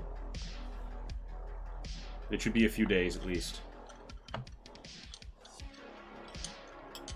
I've had some of our sailors claim that there's a sickness going around that might stave them off for a time. Now then, the best I can offer you is a fishing spear. He pulls out a something with a sort of a seafoam fragmented glittering head tied to a pole and wrapped with wire.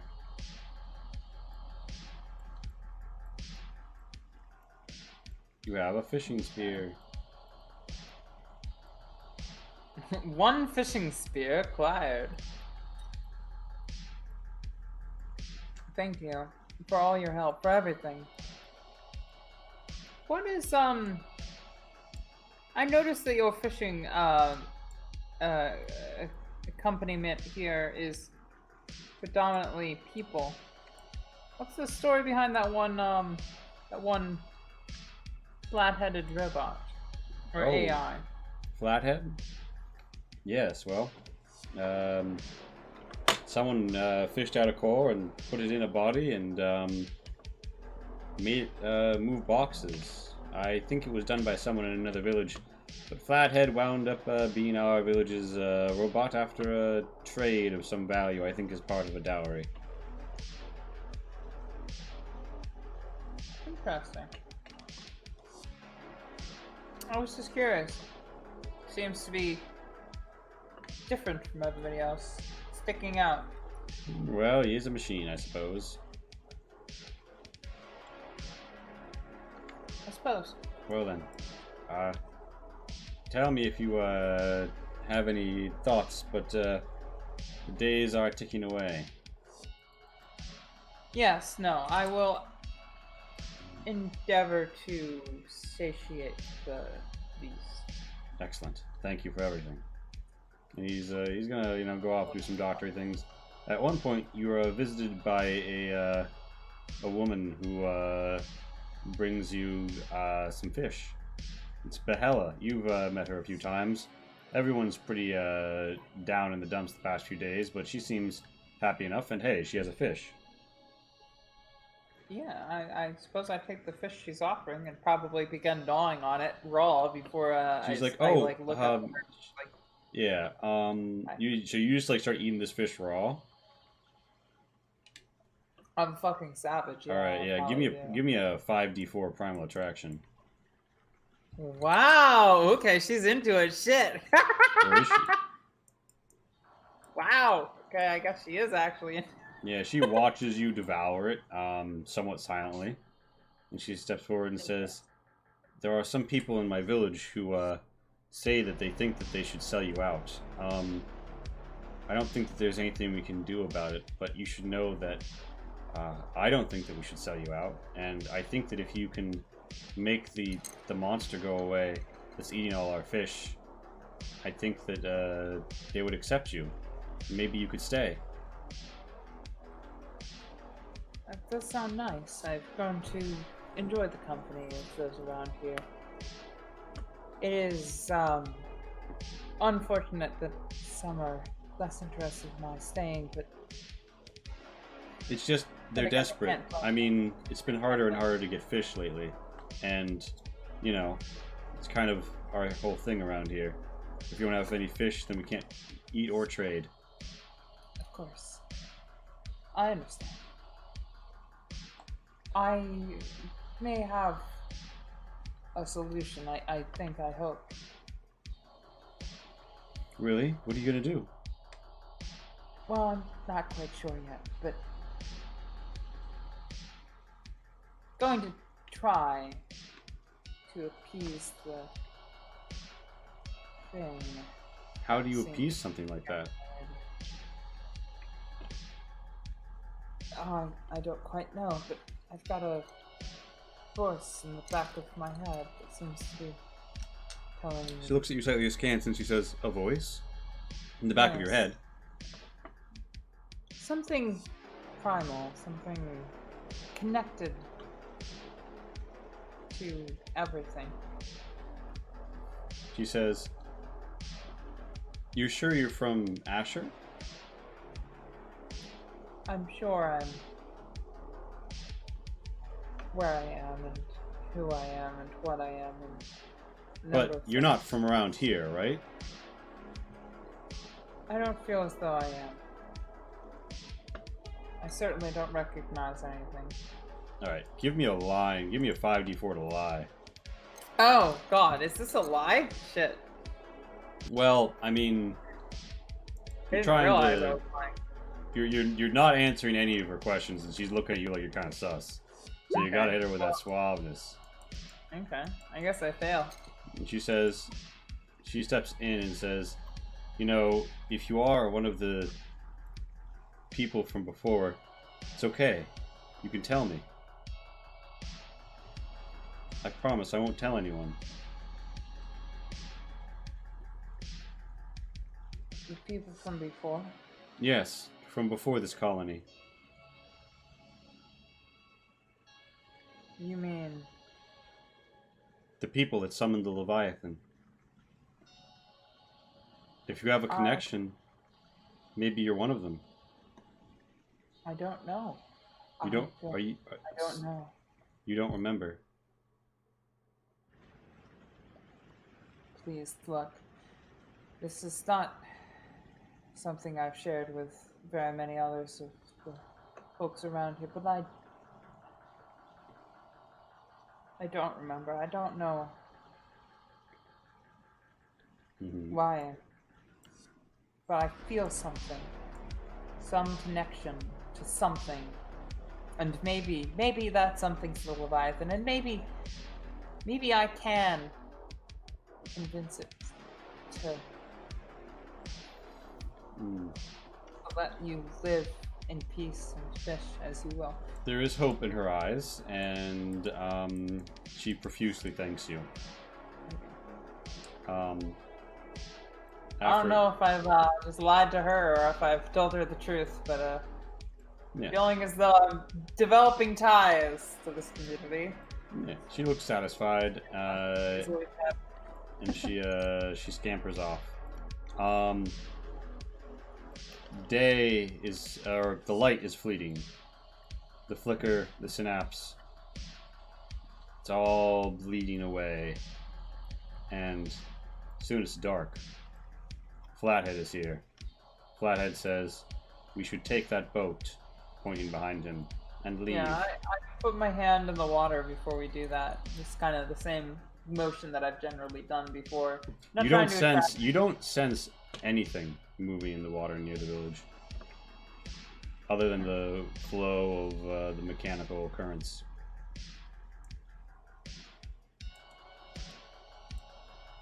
I look over at Flathead and I say, I suppose that we should.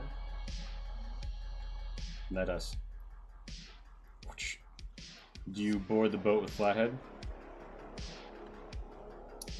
I do. I take the harpoon, but I fasten it to the side. Alright. I'm definitely not holding it on my person. I am, however, holding the knife on my person. Alright. Flathead brings you out to a distant location. You see the murky waters twisting below. Flathead says, "You must dive here. Swim between those two pylons." He points to metal islands and the gap between them and an overhang over them. "Take a left. Take another left. You should find the access point. If there is a way to commune with the synapse through the machine, it is there. I will await you until the coming of the light. Then I will leave. Thank you. I'm going to be taking this harpoon with me. That is advisable. I shall see you again. It is my express wish that you triumph. Pat him on the head. Good boy. Okay. With that, Let's you swim. peel out. Alright, so you got a +2 to swim, so give me... I'm so happy I chose that random ass fucking thing to take a +2 and... Good God. Give All me right, a 5d4. 5d4. Alright. Let's go! Alright, you Go! succeed. You plunge into the water, but things are dark. It's hard to see in the water. You feel like your eyes are so limiting. You feel a synapse trying to slot in from behind. Do you hurrah for your port?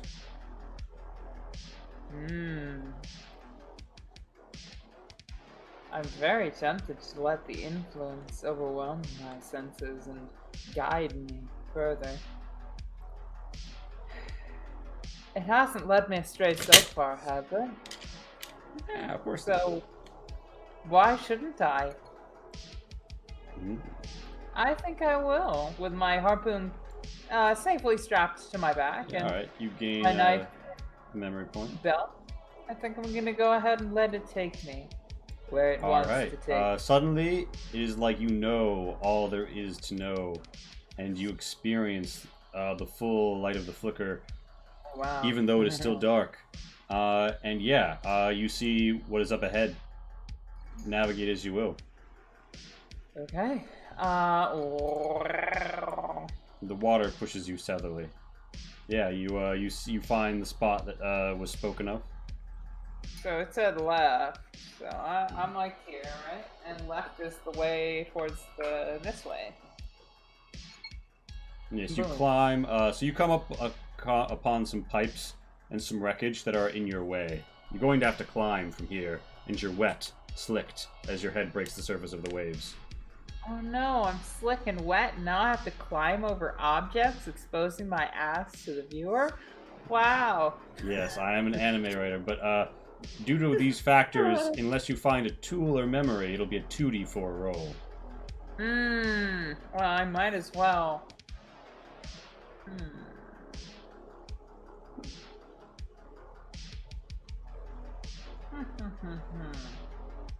So your options are, you have memory points, you don't have any influence points, or you could let the synapse take you, although you feel if you let it do it again so soon after, the odds of a feral blackout are incredibly high. It kind of sounds hot. But let me think. No, I probably don't want to do that. Okay. Okay. Let me go for a memory. Let's go for a memory. What memories do you have that might help you climb? Honestly, let's think. Good memory. It's gotta be good memory because otherwise I'll be at like a 1d4. That'd be shitty. So I fell. A long time ago, I was trying to escape, and I fell, and I was broken on the floor. But that wasn't the floor. That was beneath the floor where I fell. I hit pipes. I hit refuse. I had to emerge from that fall. I had to grab and wrestle and jostle my way out from the wreckage after I escaped that building. Mm-hmm. After I failed to perform an escape maneuver, I succeeded in climbing out, broken and battered, out from the wreckage. And I probably collapsed on the floor when I was done, but You bet your ass I didn't break. And I channeled that energy. All right. So probably... So that leaves you at a total of, because it is a +2, that leaves you at a total of 4d4. Okay. 4d4. So slipperily clamber up. You manage to go up and over, and bam, you're here. Nice. Nice. Alright. Okay. Well, I'm on the other end. I guess I continue. Alright. Yeah, around this corner you see a chamber of deep waters in the distance, but closer up, some sort of mechanical conduit. Some machinery and blinking lights. Beep, beep, beep, beep, beep. Okay. So, what are my stats looking like right now? You mean, in terms of anything you might have that would help with this? Yeah. Did I make a roll earlier about beeping lights? You did make a roll, but you didn't invoke a flashback or get anything plus or minus. Okay.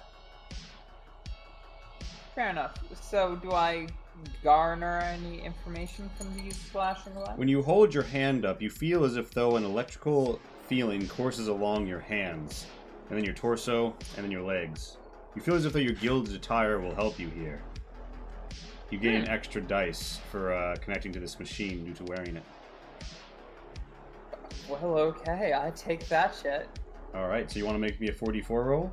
And you can still invoke a memory on this action roll if you'd like. I can't imagine what memory I'd invoke. You'd have to help me if I were to do so. Nah, yeah, you can give me a 44. Yeah, I kind of figured. Ah, okay, success. Wow, that's a good fucking roll. Clarity. A feeling of the synapse. A feeling of the Leviathan. A feeling of electricity pulsing through you. Shocks and shakes. Quivers and quakes. You know your devil, as it were. You see a great bay, a maw. You feel as if though the beast that has marked you is not trying to hunt you. It is trying to accept you. Subconsciously, you set out the cry to enter it. But now you resist it. It cannot understand. It was not built to understand. Through its fleshy membranes, it has a biomechanical heart and a mind. And as you think this, you see a sparking, a bit of goop come out of this machine. It seems like it, too, is thrumming with something not totally inorganic. And you feel as if though a great shifting in the waves has occurred near you, very near you. You hear a splish splash around this corner. Please do not play that song. It would ruin the vibe completely. I'm not going to play that song. Thank you. So that goop, Yes, it sticks to the tips, but it breaks after a moment. yeah, I touch it and I... Okay. Kind of like battery acid. Probably not a good idea. Cool. I don't lick it again. You don't know what battery acid is. You go for it. Alright. It tastes zesty. It tastes like fucking lemons. Alright. Come around the corner, you see within this watery chamber the beast. It has descended. It looks at you. It spreads its maw at you. It rears back, as if though ready to rush forward, to overwhelm you. Tell me, Asha. I walk into the water. Alright. It slams you against the wall. It is attempting to grapple you, to consume you. What course of action do you take? I let it. Nice. You give in. The synapse connects. You gain a memory point. You are pulled into its body. Everything is black. The walls are tight. You can't see, but you feel. You feel everything around you.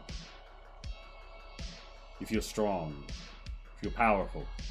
You feel a powerful breaking tension all around you. It beats you and you are helpless to stop it.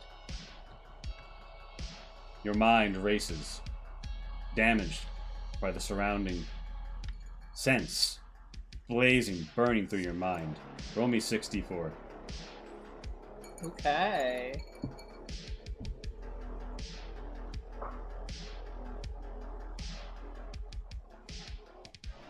You go down. You don't go down any mental steps. You writhe until finally you feel yourself nestled in a biomechanical cocoon deep somewhere.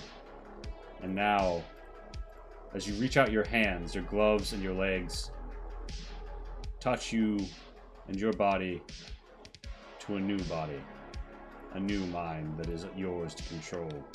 And you feel an overwhelming purpose. You have been summoned. You have been summoned to kill the killers, to drive out those who have killed, to hunt the hunters. Well, alright. You descend. You ascend, rather, and you approach the break of the water. You see your target, or you see a boat with a bot on it. He is not what you are here to hunt. Yes, I consciously advise my own self that that is not what I'm here for. Do you swim back to the village? I suppose I do. Give me 7d4 to swim.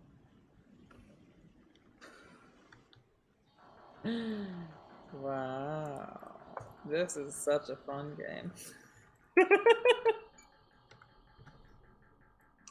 Mm-hmm. You come upon the village. Everybody is asleep. They do not suspect. Is the doctor there? You could creep to his house. Do you want to? I do. Alright. Roll me 3d4 to sneak around. Unless you want to trigger a memory or something that would help you sneak. Woo. A little late for triggering a memory. I guess I don't sneak. I mean, you can just roll a straight 3d4. I did. It was not a great roll. Alright, I will say, you got an influence point for choosing to enter it, if you want to spend that. Oh, well, What do the influence points let you do aside from re-rolling? Change one minor environmental detail.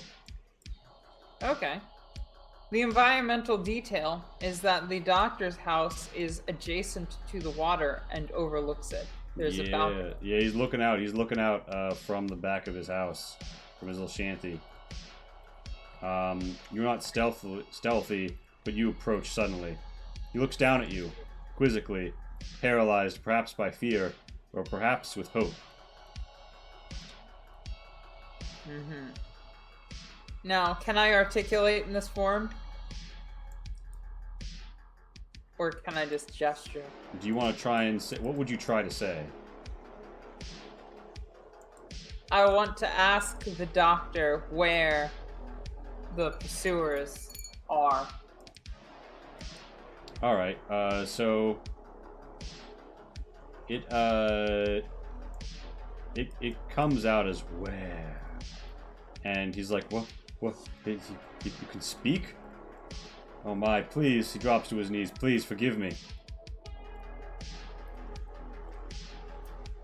Where pursuers? Pursuers? I don't understand.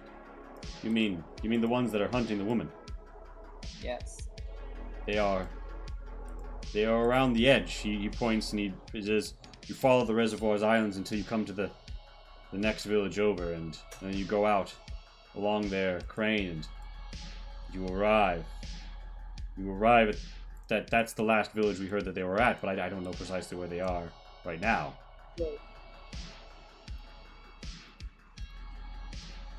In my head, I'm like, that'll do. It probably comes out as good. Alright. If anything. It's fucking fun. Alright, the beast hungers. Mm-hmm. You feel its hunger as your own. Damn. Well, I'm kind of hoping that it'll satiate itself when I get to the pursuers. You're hungry right now, though. And I mean, you have such a delicious little morsel in front of you. You could try and fight against it. You could try and attack Dr. Timoon, or you could, Alright, how do I resist? How do I resist the urge to consume Dr. Timmett? Um, He's been so helpful to me, and I don't harbor any ill will towards him. so right now you have a -1 to staying cool. This isn't necessarily a staying cool roll, but what do you think? I would say this action is like, this is willpower, right? Yeah, it's definitely willpower. This is willpower. Do you want to have a flashback to a memory that would help you with willpower? Do I have the memory points to spend on that? You're up to 3 memory points. Well, I mean, like, you definitely didn't take one off for the last time. So I think I'm at 2 memory points. Sure, you did gain 1 while you dived in the water, but yeah, alright, so you're 2. Oh, okay. Yeah, because remember, you gave in, yeah, alright. You do feel you giving in so much might make it harder for you to spare him now. Oh, huh. Interesting. Well, that's an interesting concept that you totally just invented now and definitely weren't horny for a long time. Anyway, okay, so I'm gonna go ahead and try to resist, and I want to bring back a memory. A memory of me, okay. So, we've built this whole Ashore conflict concept up in my mind. I'm thinking the lie didn't work, and I was caught. I was imprisoned, and yet perhaps my payload got where it was intended to go, but I was imprisoned. And I was told that if I were to rat out my comrades, the people who ended up selling the weapons to the rebels and causing this conflict to become hot rather than cold. If I were to do that, then perhaps I would be given, many an enlightened and lessened sentence. But yet, I did not give up my comrades, and I did not take the lighter sentence because, fuck the police. All right. So that's what I'm thinking. All right, so you're so you have a +1 to willpower because willpower is pretty general, and that's 44. Okay. And it doesn't help me in the slightest. All right, so you could spend an influence point to reroll, or you could accept. Or I could just accept that I'm going to eat Dr. Timmett and earn the animosity of this town that has grown to love me. Or at least not reject me immediately. Huh. I could spend that influence point, but I'm not going to. He looks up at you, quivering. You have 2 choices here. You could either melee him or primal attraction. Let's go with primal attraction. Alright, so you're getting a +2 from your monstrous form already. So that would be 5. And then you go 6, 7 for primal attractions +2. 64. Or 74. Yeah. Alright, Timoon will try and, counter this, but he is... Yeah, so, you see, so he's like, please, just spare everyone else, and the beast sways. Tentacles reach up for him. His voice catches in his throat. Finally, it all grabs him, and then you feel physically around you the meat churn as he plunges into the beast's maw. Very satisfying crunch. You hear a breaking, and you feel fluids strain and drain all around the beast, satiating both it and you. Feel well fed. Amazing. Somebody screams. It's your cue to leave. Yep, I sink into the ocean. Fuck that. I know where I'm heading.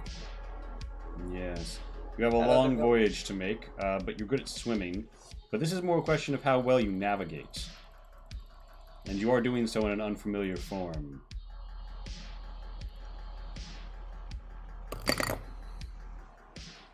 Well, I'm sure the form knows where it's going. Can I give it some ballpoints and let it lead? So you're trying to hunt a particular prey. So what's your plan for your plan for catching it is just to say, like trust its hunting instincts?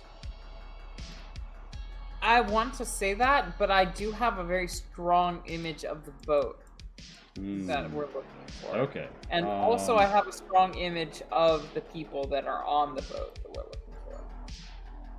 Yes. Okay. I would call this a 5d4 overall then. Okay. We're hoping here. We're hoping. Woo! Nice.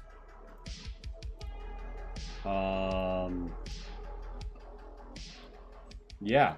You trail up behind it. It looks like it's slightly dinged up since the last time you saw it.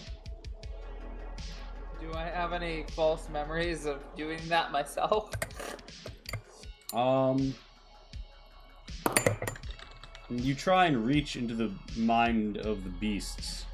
You feel like you could access its memories, but it would access yours at the same time. What a dangerous proposition. What sort of mechanical situation would that be? You're just gonna have to you have to swing and find out. I suppose I want to find out. All right, give me roll me 3d6.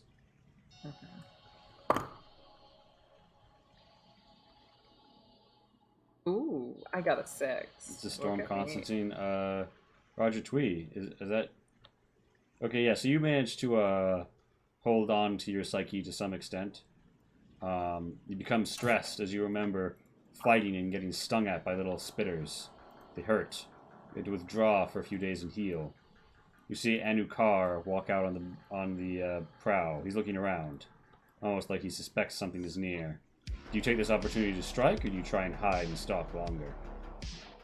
So I've seen him before. He's the guy who had me imprisoned earlier. Yeah, he had the Memotech weapon or Memotech device he used on you to awaken a memory point or an influence point. Yes. Well, that motherfucker's gotta die, by my estimations. So you just want to fucking utterly gut him? I want to pull him down with a tentacle and deal with him underwater. That's about gunning him. That's a 6d6. 2 from your form, 1 from melee. Okay. Roll 6d6. Oh yeah. That's on it. You drag him below. Everybody screams. People grab their death spitters and turn to fire upon you, but you swing in so fast. He's wounded. You have him in your tentacly maws. He's trying to go for a boot knife to stab at you. What do you do? I jostle the boot knife out of his hand. I want this to happen slowly, and I want him to know that it was me doing this. You drag him. Okay, so you drag him down. You knock his hands. You bind all of his limbs. You shove your tendrils slowly into the orifice, and then you blink and you see through your eyes again. And you see that the membrane in front of you has become translucent. You can see your arms and torso and legs fused with the biomechanica around you, and you see through the membrane Anukar looking down at you in shock, disbelief, and, in a sense, wonderment. He knew you were valuable, but he could not hold the flame. The acid pours in across his body, and he screams. The vibrations rock the membrane in front of you. His skin turns raw. It begins to turn to bone. The water filters out of the chamber. It turns steamy hot. He cooks alive in an acid bath, slowly tearing at his sides, careful not to melt his skull, until finally, utterly spent, of all shakes, screams, and fluids, a bit of him simply digests above you, and you feel... tasty. Can't help but notice, though, that one thing doesn't get melted. It's the memotech device. It's in the orifice above you. Well, I suppose I grabbed that, but I think we're not done here. You force it into a vestibule to the side, and yeah, you want to resurface? Yeah, I'm gonna grab the next person on the other side, mind you. I think I swim around. Yeah. Alright, so roll me a 3d4 to be stealthy. Unless you want to flashback stealth. Well, I mean, okay, fair enough. I feel like my escape thing kind of almost counts, but this is working. This did it in and of its own self, so yeah. Alright, they do spot you coming, and one of them fires a death spitter at you. It's a real faux pas right there. And so they're now going to roll 1d4. Alright, they do 2 marks of damage against this form. Death Spitter spikes shred at the tendrils and tips of your body, but then you crash back up, ready to grab at it. The companion's too busy hiding. They don't have a good bead. They didn't know which side you were coming from. This guy alone saw you. Now you roll that 6d6 for the melee as he tries to beat back at you. Oh, sorry. D4s. Oh, we shouldn't be doing D6s. Oh, very silly. Roll. Yeah. 64s? Yeah, 64. Yeah. Oh, I got it. You overtake him, and do you drag him below again? Yeah. This one is a tougher nut to track. He's covered in tight armor, but if you grab and twist, you can find that, much like a crab, you can break. There's screams from within the visor, but, you go over them, and you see this tender white meat within, and red blood to suck out through the many pores within the central chamber. He dies slowly, his weapon knocked to the side earlier.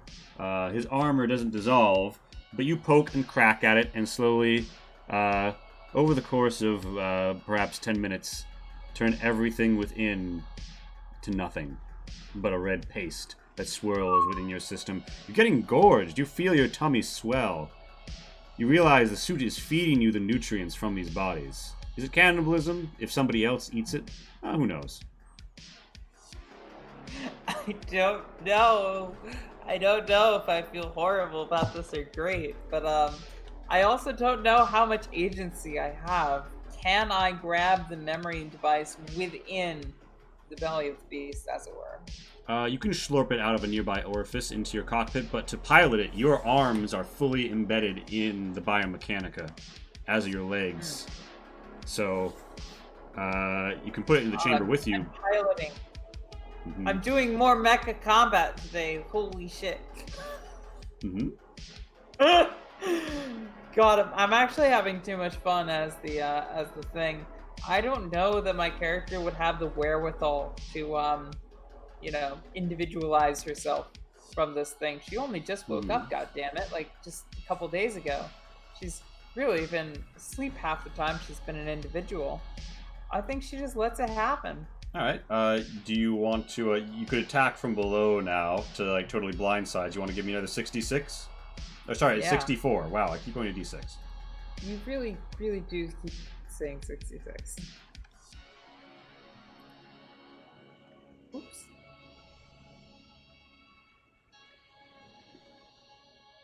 The tendril wraps up the side, knocks his helmeted head into the banister. He goes limp. You drag him inside. And this one sleeps calmly until the acid wakes him up for a few brief minutes of screaming as his meat melts within. Another suit of armor to shloop back out into the waves. Marvelous.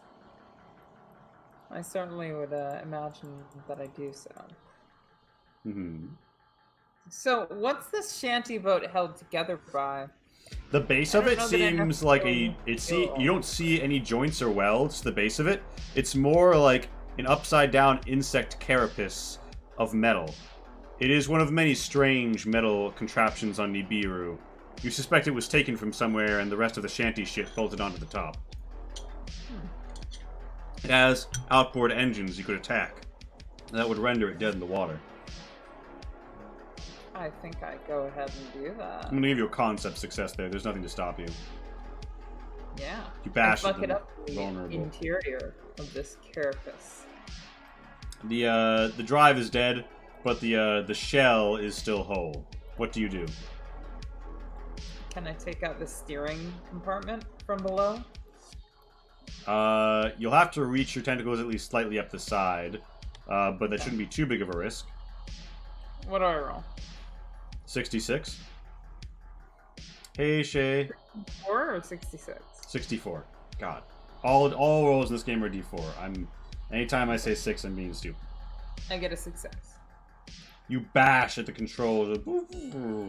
You hear somebody cock a death splitter from within this chamber, but you don't see them.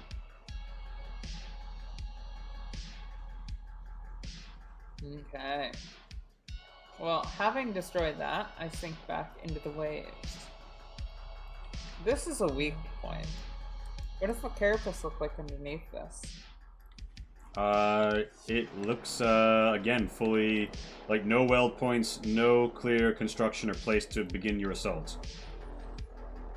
But it does have a weakened or half-removed pontoon. So you've destroyed, oh, you mean like the back? Mm-hmm. Oh, yeah, so it does look like earlier in an all-out assault you remember cracking it. But you hurt yourself in the process. It was so strong. And it also involved a lot of secreting acid onto the lower portion for over a period of time. I would like to secrete acid here, so as to entirely remove this pontoon. Alright, roll me 60 d4. As you, hands and legs deep in the fleshy maw of this thing, twist and pull and churn and turn and pop off. It's sort of coming apart now, and you hear somebody shouting what sounds like perhaps a prayer. Let them pray. Indeed. And yet, I should probably focus on myself. I think I'm stuffed. My form feels no hunger yet lingering, correct? Not other than you have worked up a bit of an appetite by getting wounded. The shots earlier did pain you. So I mean, you could do it for an appetizer, but you'd be being greedy. Well, I mean, I'm not entirely averse to greed. I go ahead and acid this one pontoon as well. Alright. As you do it, you see that his death spitter is aimed right at this gas can.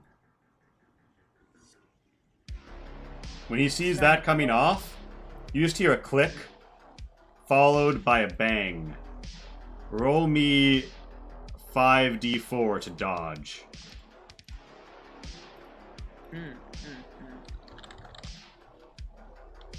Gonna go out like Jaws. Oh, hey, I got a success. You manage to dodge back and avoid the damage, although you are still hurt. You feel something suckle at your limbs, across your torso. The thing you're piloting is, well, it's kind of hungry, and it's hurt. The death spikes have riven it, and you know, it's nourished you, and it would be thinks it would be quite cash money if you were to nourish it.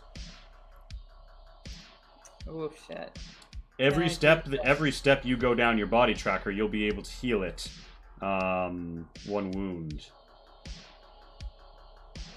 Fascinating. Well, see, I've actually done what I came here to do. I'm not sure what else there is to be done. Well, yeah, but like, the fact that you're done with your job doesn't mean that the sleeve you're in doesn't have needs. Oh, well, I mean, I suppose I...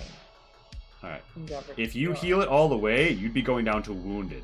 The state you were in where you needed to be healed for days. Or you could just go down to beaten, which you could easily come back from, but you wouldn't fully satisfy it.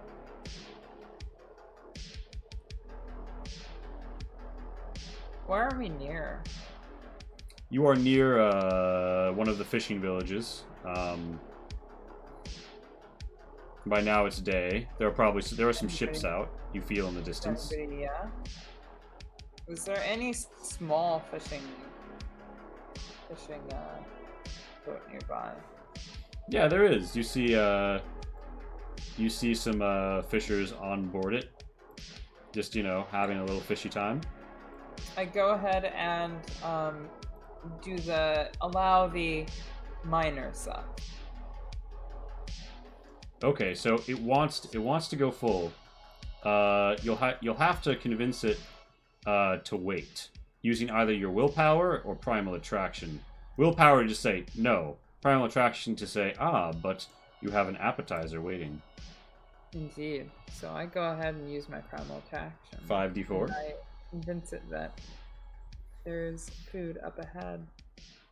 You stroke its neurons, writhe, twist, and thrust its jelly-like brain, and it is satisfied with reducing your body track to beaten, healing up one of its wounds, and advancing. But yes, you do see the two fishers.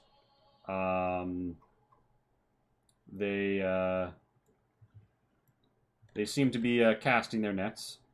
There is schools of little fishes floating about. I feel bad about this. Yeah, they seem to be, an older man and his son. Let's go for the old guy first. He's lived his life. 5 grams. Amazing. All right, give me a 64.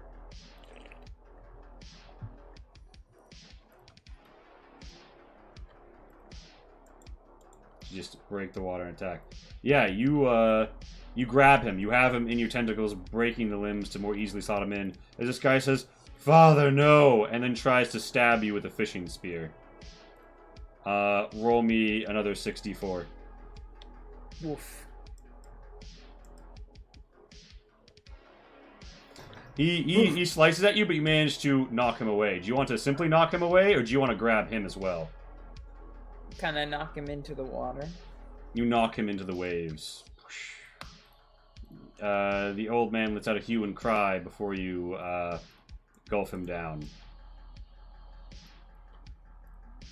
Am I feeling hungry yet? Or have I satiated myself? You feel like if you just, let this guy stew, you'll probably figure out the last of it.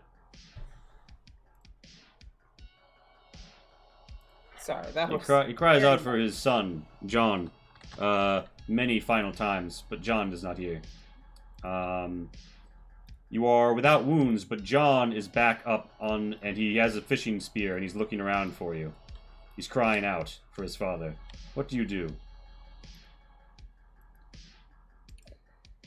To avoid the cycle of revenge that I know will ensue, I'm gonna go and try and grab him as well. Alright, this is 64 to 64. I'm gonna lose this. Oh, I guess I did not. You did actually. He gores one of the sides, and he leaps up to the mouth. He's trying to get in. He doesn't know that his father is gone. He's stabbing at your inner orifice after having wounded you, forcing you to another round of combat. Roll me another 64. Damn. It's actually gonna kill me.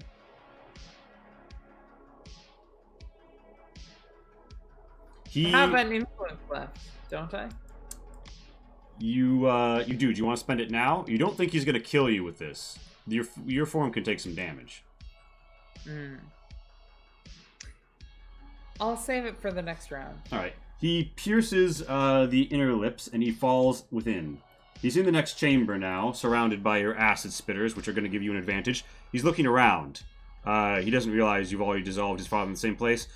You realize that you could make the screen translucent again if you wanted to.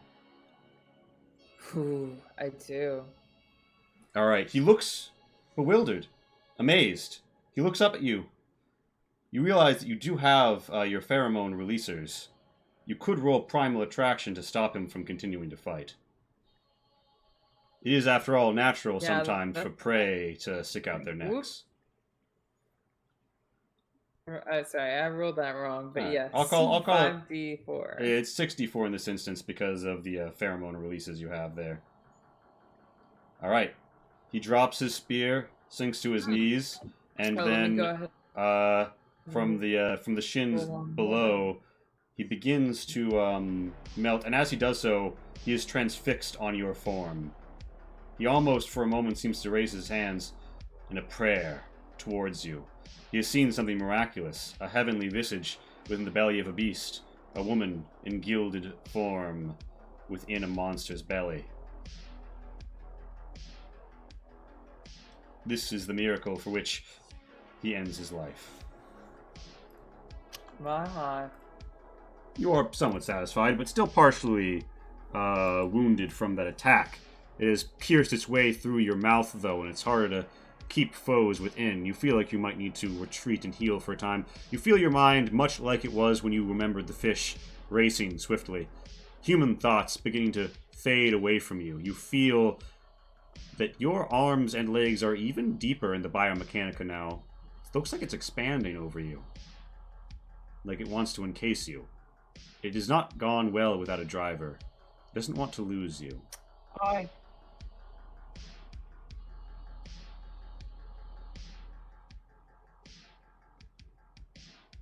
Wait, did I lose you? When I said that, did I actually lose your connection? Hold on. Oh, no, I hear you. Oh, I hear you. Okay. You're coming through, but your video is frozen. No, I'm here. Do you hear me? I hear you, but your video is frozen.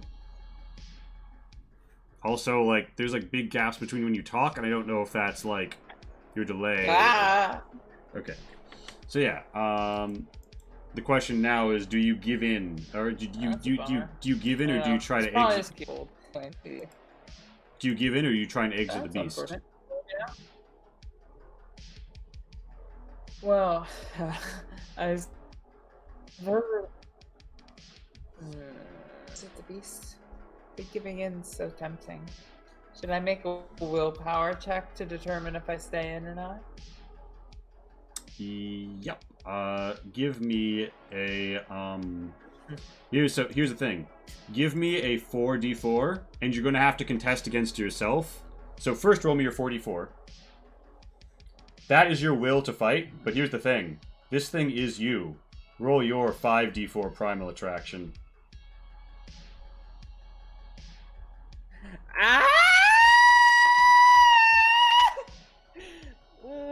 Okay.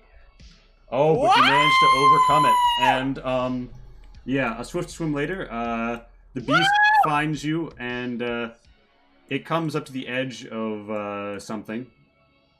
And it disgorges you. You look around, and you find something looking awfully familiar around you. You are back at the beginning again. And as the beast, sits there, cockpit open, awaiting further instruction, you wonder if you haven't been here before. And you start to ponder. You start to remember. You remember that you were somebody, that you traveled the land, that there are people out there still counting on you. But also, now that you're out of it, you feel so small and weak. You see its powerful form, and you're back in the middle of nowhere. How are you going to get out of here? You could take the vehicle, right? It's just a vehicle, just a bodysuit, just a form. Do you let it go? Or do you return? I think having made my choice to choose freedom and individuality, and then to feel so crushingly defeated by its absence, by the absence of that power agency, to feel the way I feel right now, so moved and alienated and powerless, to feel my lacking in function and form. I fall into the water,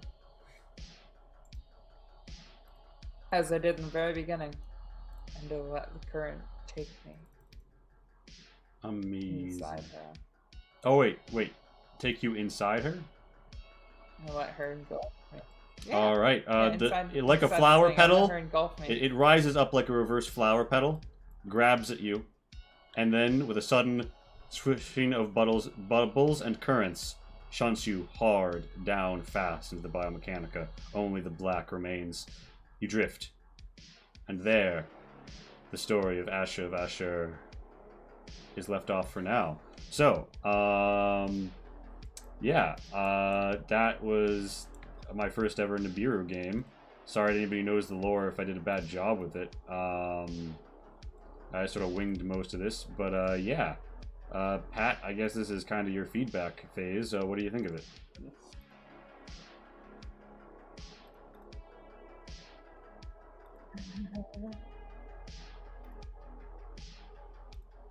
Hmm?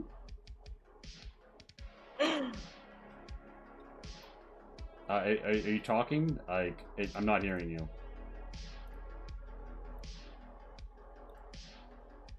Pat? Yeah, absolutely. I love. Yep. Let me put on another glove so that at the very least, I don't seem kind of.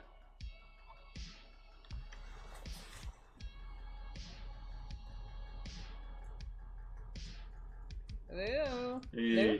Yeah, I think you crashed there for a second. Yeah, sorry about that. Yeah, this computer is old and shitty, and not the one that I'm going to be doing very much with in the future. And if I can't get that one fucking fixed in the next week, I'm buying a new fucking computer. Anyway, so okay, this was an absolute blast. I'm assuming you can hear me, right? Yeah, I hear you. Cool. This was a blast. I thoroughly enjoyed this. Absolutely beautiful session. I loved everything you did with it, from the thematic beginning, the middle segment, which was interesting and unique, and the conclusion, which was absolutely super fucking horny and like living for it. Fucking fully up my alley. Great job. Wow, you bitch. But yeah. No, great before it got super horny is absolutely the vibe I will totally be angling for with regards to my upcoming Nibiru 3-shot on Penny with a Tail, because you fully nailed. When I was reading the book, just you fully nailed the interesting, fake nostalgia, confusion, and yet vibing with the place, amnesiac vibe that I would absolutely love to reiterate when I do my own 3-shot on Penny with a Tail. So just out of the park, phenomenal. In the very beginning, just you sold the scene. Everything after that was beautiful. This is a very interesting setting and system. The system is nothing like I've ever played before, but now that I've played it as a player, I feel like I get a kind of sense for how it's supposed to be run. I think Lee did a great job of that. And I think that this is just going to be something that I thoroughly enjoy exploring further in the future. Fantastic. Just, Lee, you did great. This setting and system, really fun. Can't wait to delve further into it. Yeah, that's my feedback. What I want to see more of is more of you being an awesome GM and super great to me with regards to doing things totally random and and at the very minimal request of being like, hey, we should run Nibiru sometime in the near future, and you're like, yes, I'll do it right now. Just beautiful. Thank you very much for helping me out here, and yeah, I can't wait to see what you do next Friday with fucking Dungeon Bitches. That's gonna be a blast. It's gonna be a huge ass blast. Yeah. Well. All right. So yeah. I think with that. Thank you. I think we're ready to roll the roll. Thank you all for coming out. If you don't already know, we got a streamer links in there. !links. If you want to roll the roll. Remember, as Dickard says, you're either a benefit or a hazard. and we aim to be a benefit. So until then, see what you remember, vagabonds. Damn, I'm the king of coming up with corny bullshit. Just off top. All right. Damn straight you are. Show me your face, bitch. Show me your face. Yeah, once I